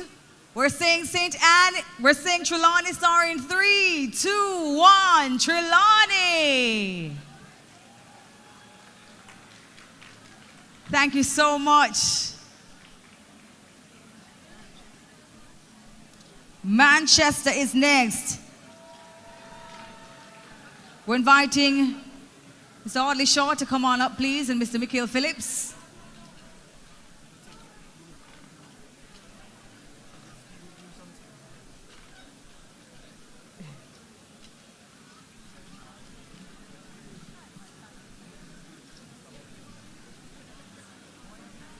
Leave him alone.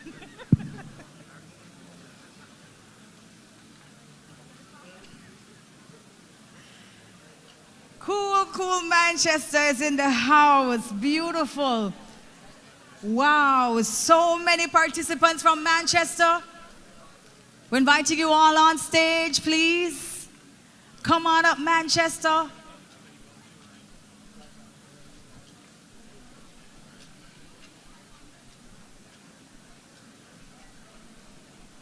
Fantastic. Please, we're encouraging you, if you're short, do not go to the back. We want to see your faces.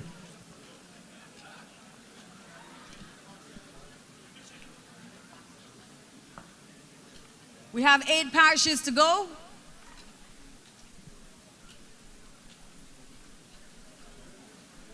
Come on up quickly, Manchester. Come on up, come on up, come on up. Let's go, let's go, let's go, let's go.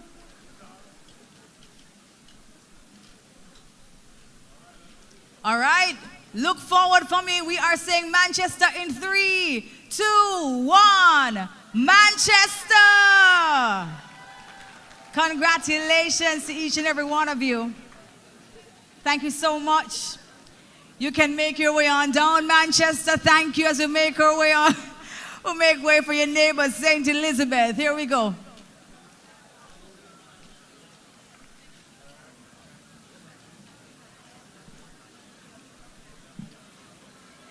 We're inviting Mr. Franklin Witter to come forward.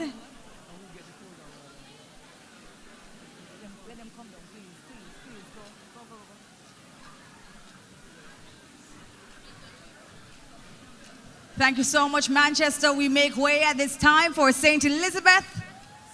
St. Elizabeth, step up, please.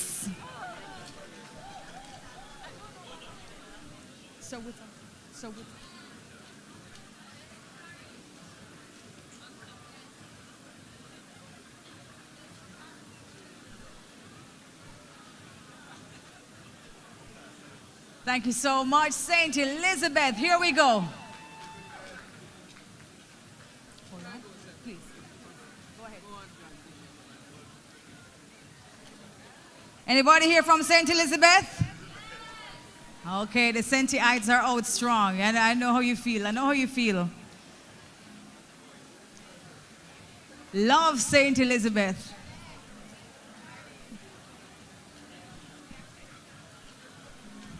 Come on up, St. Elizabeth. Please stand on either side.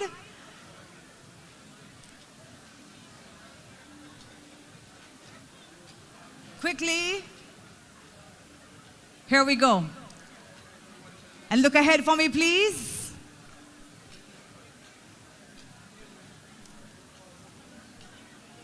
St. Elizabeth will be followed by Kingston. St. Andrew. Okay, we're going to go with St. Andrew.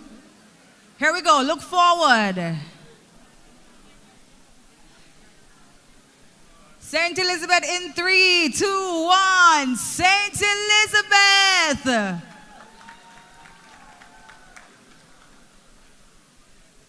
Congratulations, lifters from St. Elizabeth. Thank you so much. You can exit the stage at this time. Come on down, come on down, come on down, everybody. As we make way for St. Andrew. Come on down, everyone, come on down. We have St. Andrew waiting in the wing. 2 MPs here.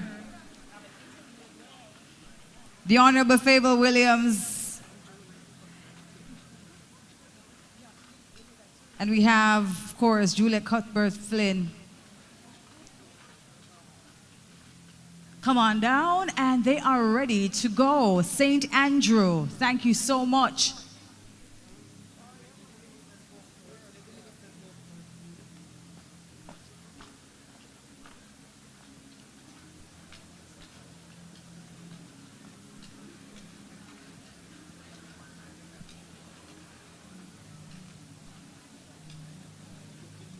All the participants from St. Andrew, come on up, come on up, come on up, come on up. Stand on either side.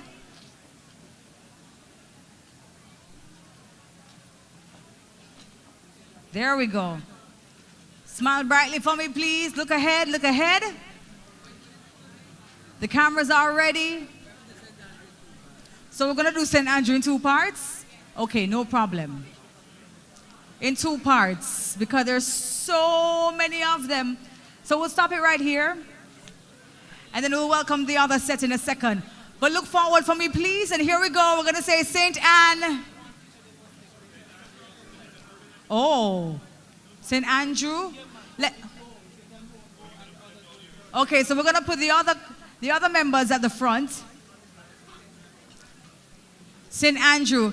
Photographers, good luck. You may have to step back for this one. St. Andrew came out in their numbers. You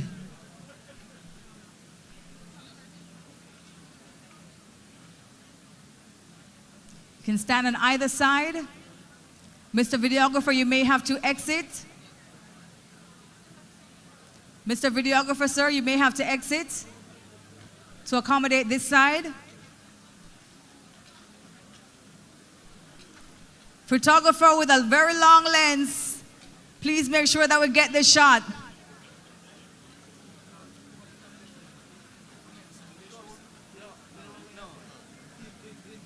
All right, here we go. St. Andrew, wow. We are saying St. Andrew in 5, 4, 3, 2, 1. St. Andrew. Woo! Photographers, you may have to take this one in multiple angles. There we go. Everybody smiling bright? Thank you so much, St. Andrew. Thank you, thank you, thank you, thank you all. Please take your time. Please be careful as you descend the steps.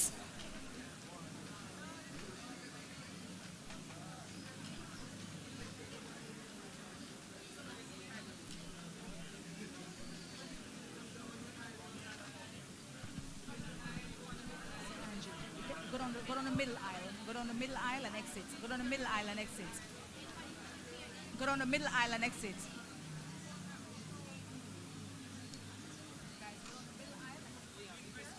Go down the middle aisle and exit.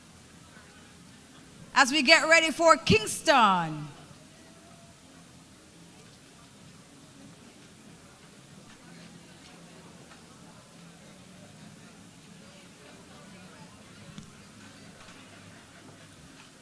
And St. Andrew is still leaving the stage. Wow. Don't worry, we got your good side. I hear you're talking to you, not sure if they got the good side, they got your good side. Don't worry. Kingston, come on up, it's your turn.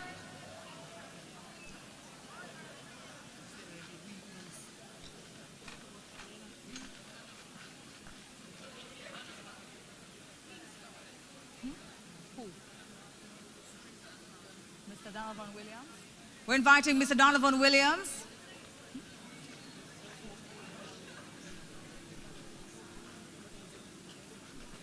And Mr. Donovan Samuels representing the Honorable Desmond McKenzie.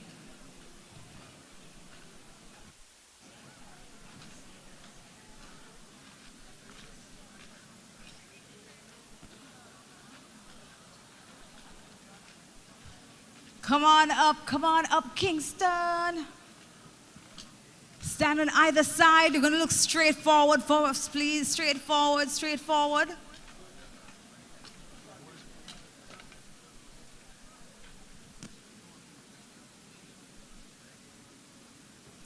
There we go. Kingston in 5, 4, 3, 2, 1. Kingston. There we go. Thank you so much, Kingston. Please put your hands together for them, please. Congratulations, lifters from Kingston. As we exit the stage, making way for Clarendon.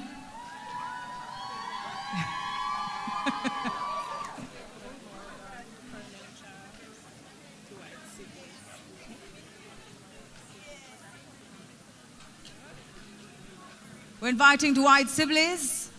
We're also inviting the Honorable Minister Pernell Charles Jr. and also the Honorable Minister, Mr. Nestor Roberts. Robert Nestor, I'm sorry, it's just Clarendon thing.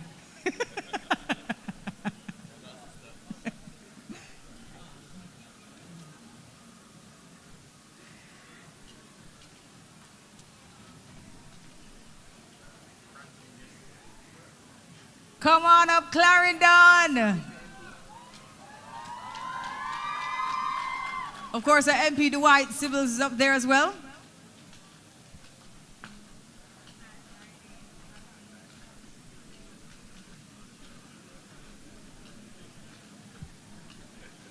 Absolutely proud of this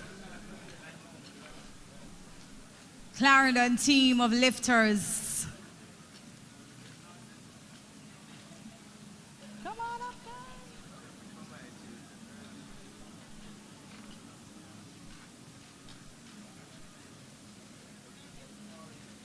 All right, everyone, bright smiles, bright eyes.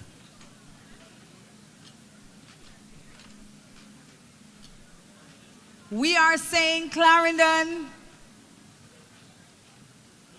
In a few seconds, we have some participants still making their way on up. Come on up, guys, come on up.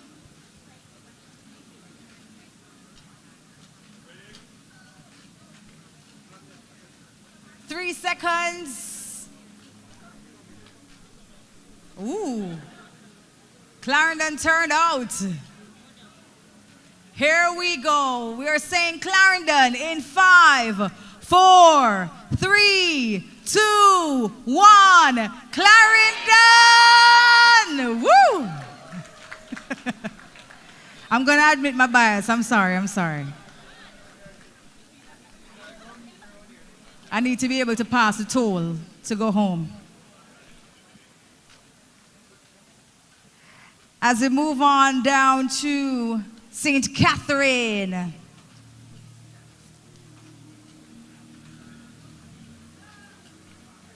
We're inviting Fitz Jackson to the stage, please.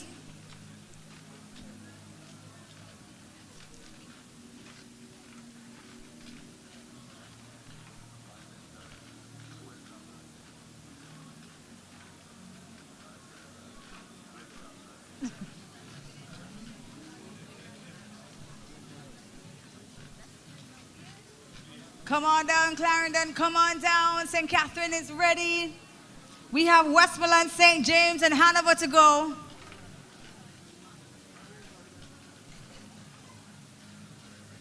Almost there, almost there. Hi, St. Catherine. Come on up, come on up, come on up.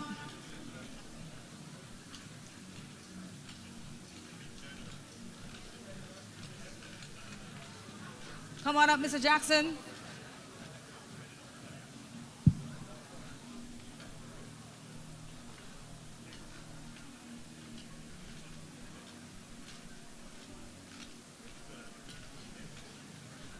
Lifters from St. Catherine, please do not stand to the back.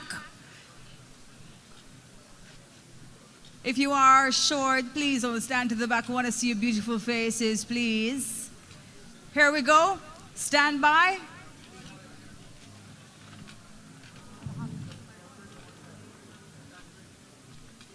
We're going to put a number of you to the front, please. So we're asking you to make your way on over to the front. Stand on either side of the stage. Come, go on the stage. Go on the stage. Go on the stage.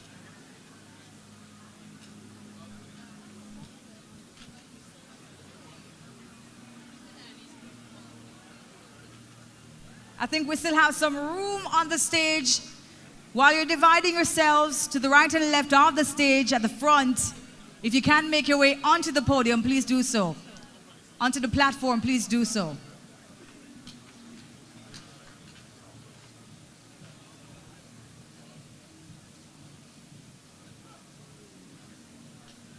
St. Catherine, wow. What a turnout.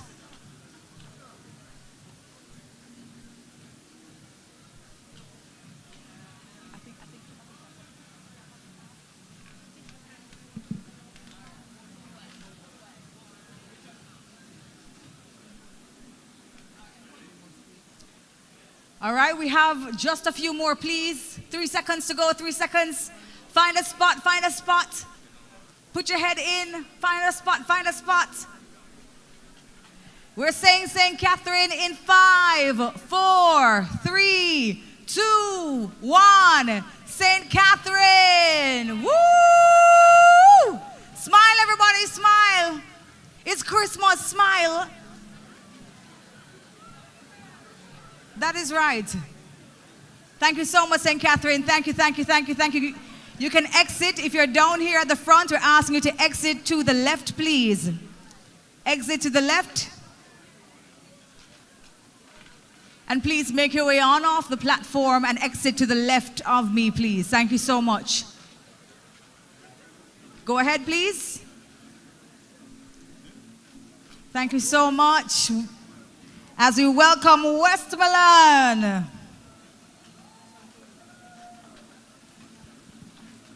All the way from Westmoreland. You guys woke up early this morning, don't it? Locks. Don't worry, we're almost finished. We're almost finished. It's really worth it.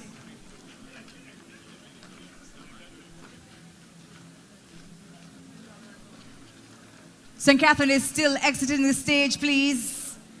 Thank you so much. Thank you so much. Thank you so much.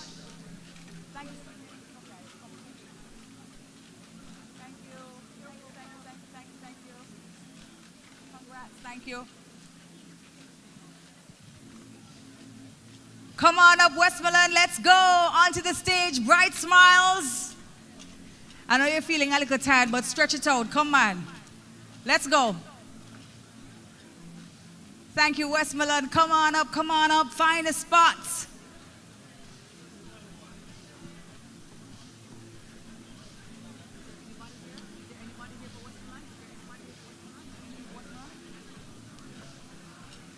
Find a spot, find a spot.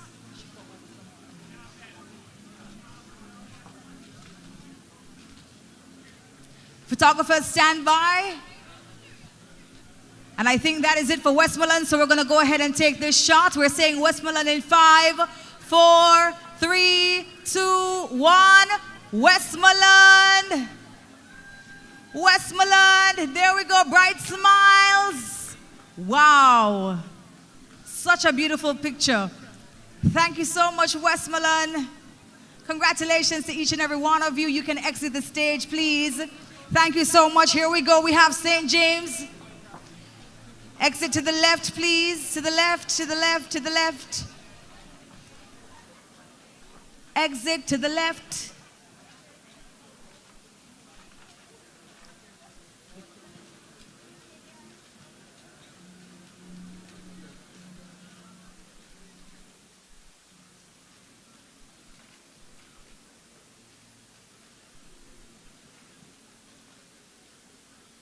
All right, here we go. St. James is here. Let's go, St. James. Woo! Somebody said, woo! Exactly, make some more noise. St. James, they want some more noise. Make some noise for St. James, please. That is right. Congratulations, lifters. Come on up, please. Come on up. Stand on the stage. Big smiles.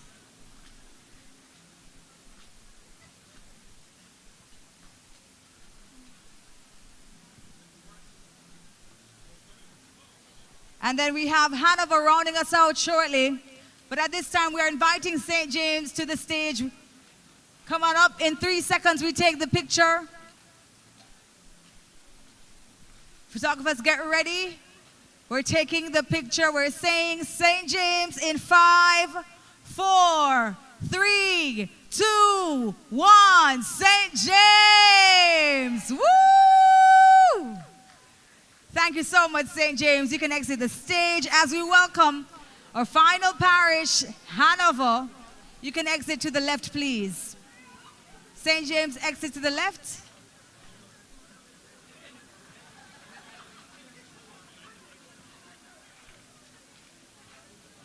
St. James, one picture with the boy, may I tell you? St. James, the Prime Minister is going to be here, but take a selfie, all right? Make sure you're at him when you're posting, please. And you write the appropriate hashtag. Hashtag I was lifted. Thank you so much, St. James. Here we go, Hanover. Let's go, Hanover. That's what you call seizing the moment and taking the opportunity. Here we go, Hanover. Come on up, come on up. Hanover is on stage. Put your hands together, please, for our final parish.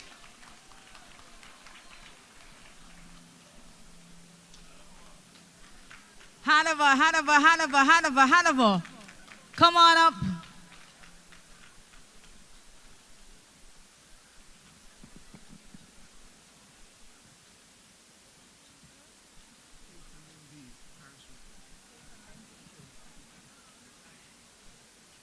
And we have joining the Hanover participants, Kate Mendes, the parish manager. All right, Hanover, look ahead, look ahead, look ahead. Smile bright. We are taking your photo in 5, 4, 3, 2, 1. Big smiles, Hanover. Woo! Thank you, thank you, thank you so much, lifters. Thank you, Hanover. Ladies and gentlemen, we are almost at the end of the program. I want to say thanks again to our Honorable Prime Minister, Senator the Honorable Dr. Dana Morris Dixon, Professor the Honorable Alvin Wint, and Dr. Tanisha Ingleton, Managing Director for the Heart NSCA, for standing throughout these photos. Thank you so much. We appreciate you. And I now invite at this time Ms. Zanika Witter, lift participant, to give her response. Lifters, put your hands together and welcome Zanika to the stage.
Thank you, Madam Moderator, Ms. Debbie Bissoon. The heights by great men reached and kept were not attained by sudden flight, but they, while their companions slept, were toiling upwards through the night. The Most Honorable Andrew Holness, Prime Minister, Honorable Dr. Horace Chang, Deputy Prime Minister and Minister of National Security, Senator the Honorable Dr. Dana Morris Dixon, Minister without portfolio in the Office of the Prime Minister with responsibility for skills and digital transformation, and other members of the Cabinet. Speakers of the House of Representatives, Ministers of State, members of the House of Parliament, permanent secretaries, Professor the Honorable Alvin Wint, Chairman of the Board of Directors, Hart NSTA Trust, and other members of the board. Dr. Tanisha Ingleton, Managing Director, Hart NSTA Trust, and other members of staff. Representatives of the media, LIFT participants, and all the parents and friends in virtual attendance. Good morning. My name is Zanika Witter, and today I will be representing the 2023 cohort of graduates of the Learning and Investment for Transformation program.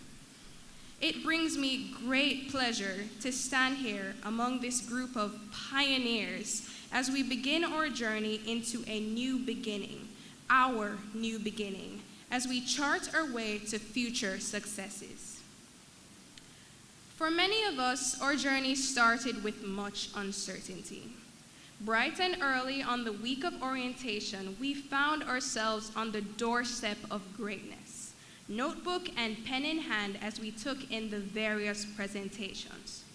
How to dress for a job interview, how to budget your money, how taxes work, and even our rights as an employee under the law, just to name a few. The first week flew by as we adjusted to our new rhythm and environment. For the next 8 weeks, as we moved along our path to certification in employability skills, we were being equipped with the knowledge necessary to be truly Monday morning ready. From our work packs to our modules, everything was tailored to the knowledge we needed to truly shine as young professionals and assets anywhere we were placed in the working world.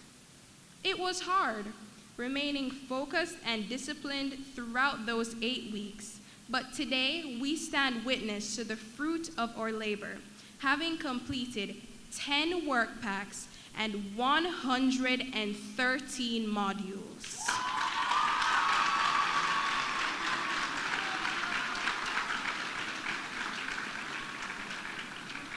As we close one chapter here today, after completing the necessary training, I would like to bring our attention to our own personal growth. I believe that everyone in this room can attest to the fact that even though our time together was short, the lessons we take away from this experience will definitely follow us far into our future wherever we may go. The discipline to stay on track and be responsible for our work. The skills learned in teamwork and adaptability as we built relationships with our fellow colleagues. The self-awareness we cultivated in mapping our own self-development plans for self-assessment and development. These skills will follow us all throughout our lives, even past our 1 year of placement. As we look hopefully towards our future, as vague and uncertain as the idea may be, I believe that I can speak for everyone when I say that we are truly grateful for all the lessons we learned and everyone who invested in us. We extend our thanks to the Most Honorable Prime Minister Andrew Holness, the Ministry of Education and Youth, the Hart NSTA Trust, or verifiers, or assessors, friends and family that are joining us online and might not be in attendance, And lastly but not least, ourselves for the time and effort we put into investing into our growth and development.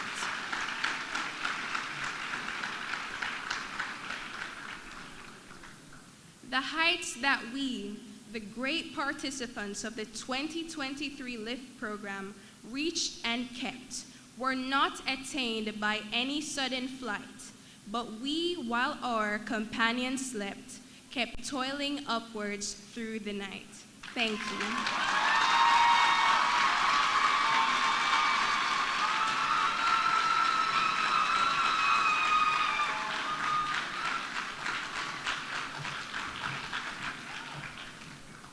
Put your hands together again for Miss Zanika Witzer. What a beautiful representation of your cohort. Thank you so much for your remarks and your response. I know that the sentiment shared was shared by everybody who went through this program. Am I right or am I right? You share the sentiments that you agree with what she said? Then can you put your hands together again for her, please?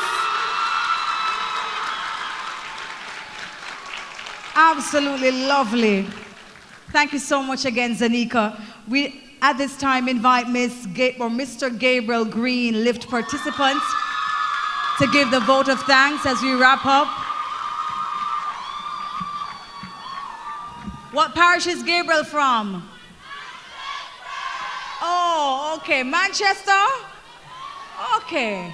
Put your hands together again for him then, Manchester.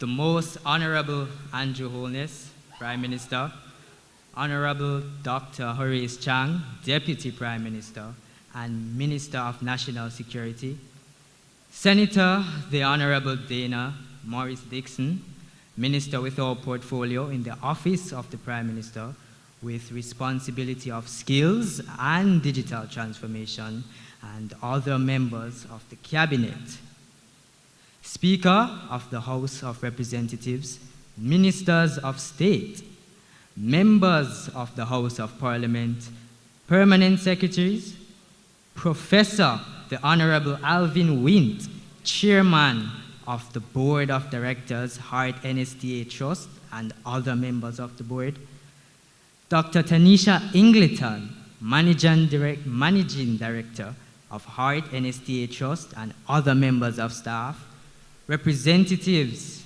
and partners of the public and private sectors and civil society, representatives of the media, ladies and gentlemen, good afternoon.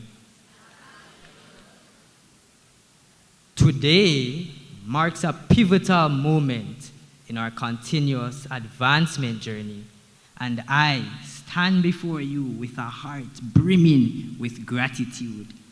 We owe a huge debt of thanks to numerous individuals and organizations that have played an integral role in shaping our experience in the LIFT journey. First and foremost, our deepest appreciation goes to our visionary Prime Minister, the Most Honorable Andrew Holness.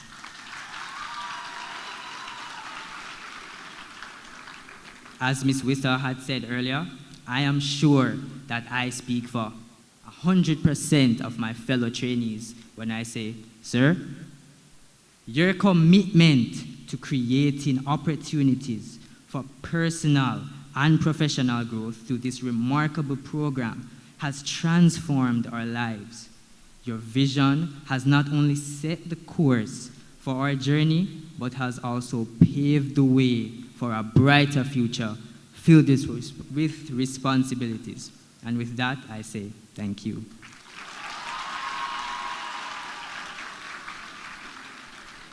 A heartfelt acknowledgement is extended to the entire Heart NSTA Trust team. Implementing such a groundbreaking initiative was undoubtedly a challenging task, yet your dedication and efforts have made it a resounding success. To our regional and parish team leaders, we recognize the countless hours of hard work that went into implementing this transformative program, and we are truly grateful.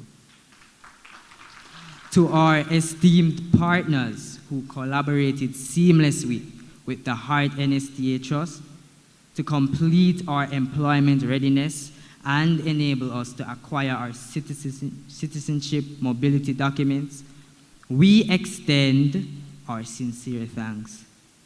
To the various agencies and firms, thanks for opening your doors and providing us with valuable on-the-job experience. Therefore, we are immensely grateful for the opportunities you facilitated. A special mention is also reserved for our dedicated trainers whose unwavering commitment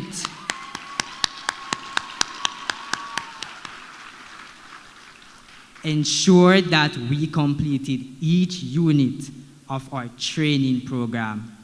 Your guidance has been invaluable, and we stand here today equipped with knowledge and skills that will propel us forward in success.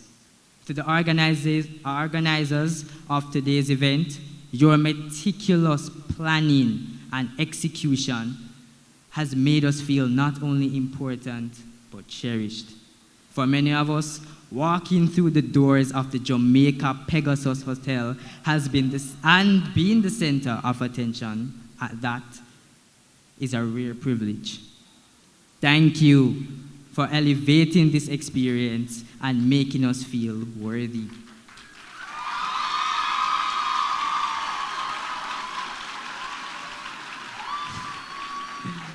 Your efforts have left an incredible mark on our hearts. Once again, thanks to everyone who has been and will continue to be a part of our transformative journey. Your support has made all the difference, and we are excited about the limitless possibilities that lie ahead.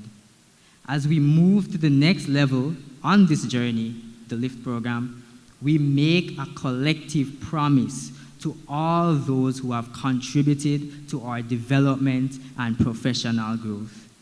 We will not disappoint you. Our commitment is steadfast.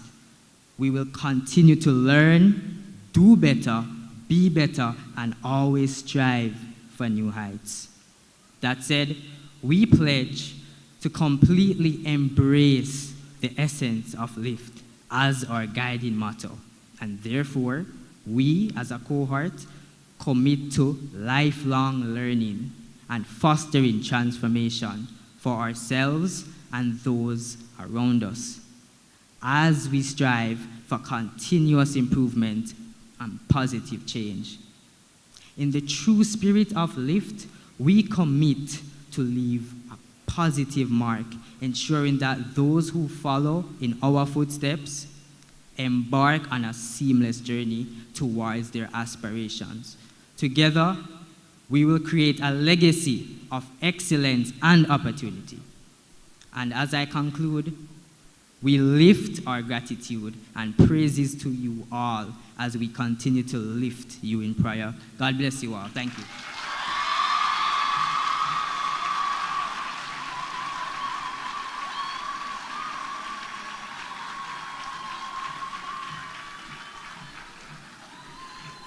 Make some noise for Mr. Gabriel Green, please. And I did not get what parish Zanika was from. Zanika, which parish are you from? St. Andrew. Put your hands together again for her as well, please. And ladies and gentlemen, that brings us to the end of our Lift Advancement ceremony. I want to say again, big thanks to each and every one of you. I have only one ask, because the only way that this could actually get better is if we all got free iPhones, but that may be for another time. No pressure, no pressure. Prime Minister and Senator. But anyways, with the phones that you do have, because I know you all have smartphones, we know we're always sharing things online, right? But something like this, I want everybody to take a picture right now. Take out your smartphones, put it in selfie mode, cozy on up beside the person beside you. Yes, man. Long arm selfies, there we go. We share all kinds of things all the time. This you must share. Spread the message far and wide. I have been lifted. There we go. Selfie, there we go. We're sharing all kinds of things.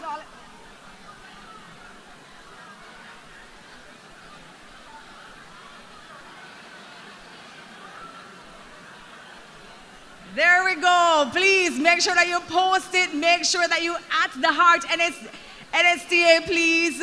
Make sure that you're at the person beside you. This is where the networking starts. And make sure that you add the correct hashtags, please. Lift. Thank you all again for being here. Final housekeeping matter. We have some refreshments for you on the outside and also on the inside. For the lift participants, you have your cocktails here on the inside and then immediately on the outside. And for the persons also from the Heart NSTA, we have refreshments for you as well, the staff members.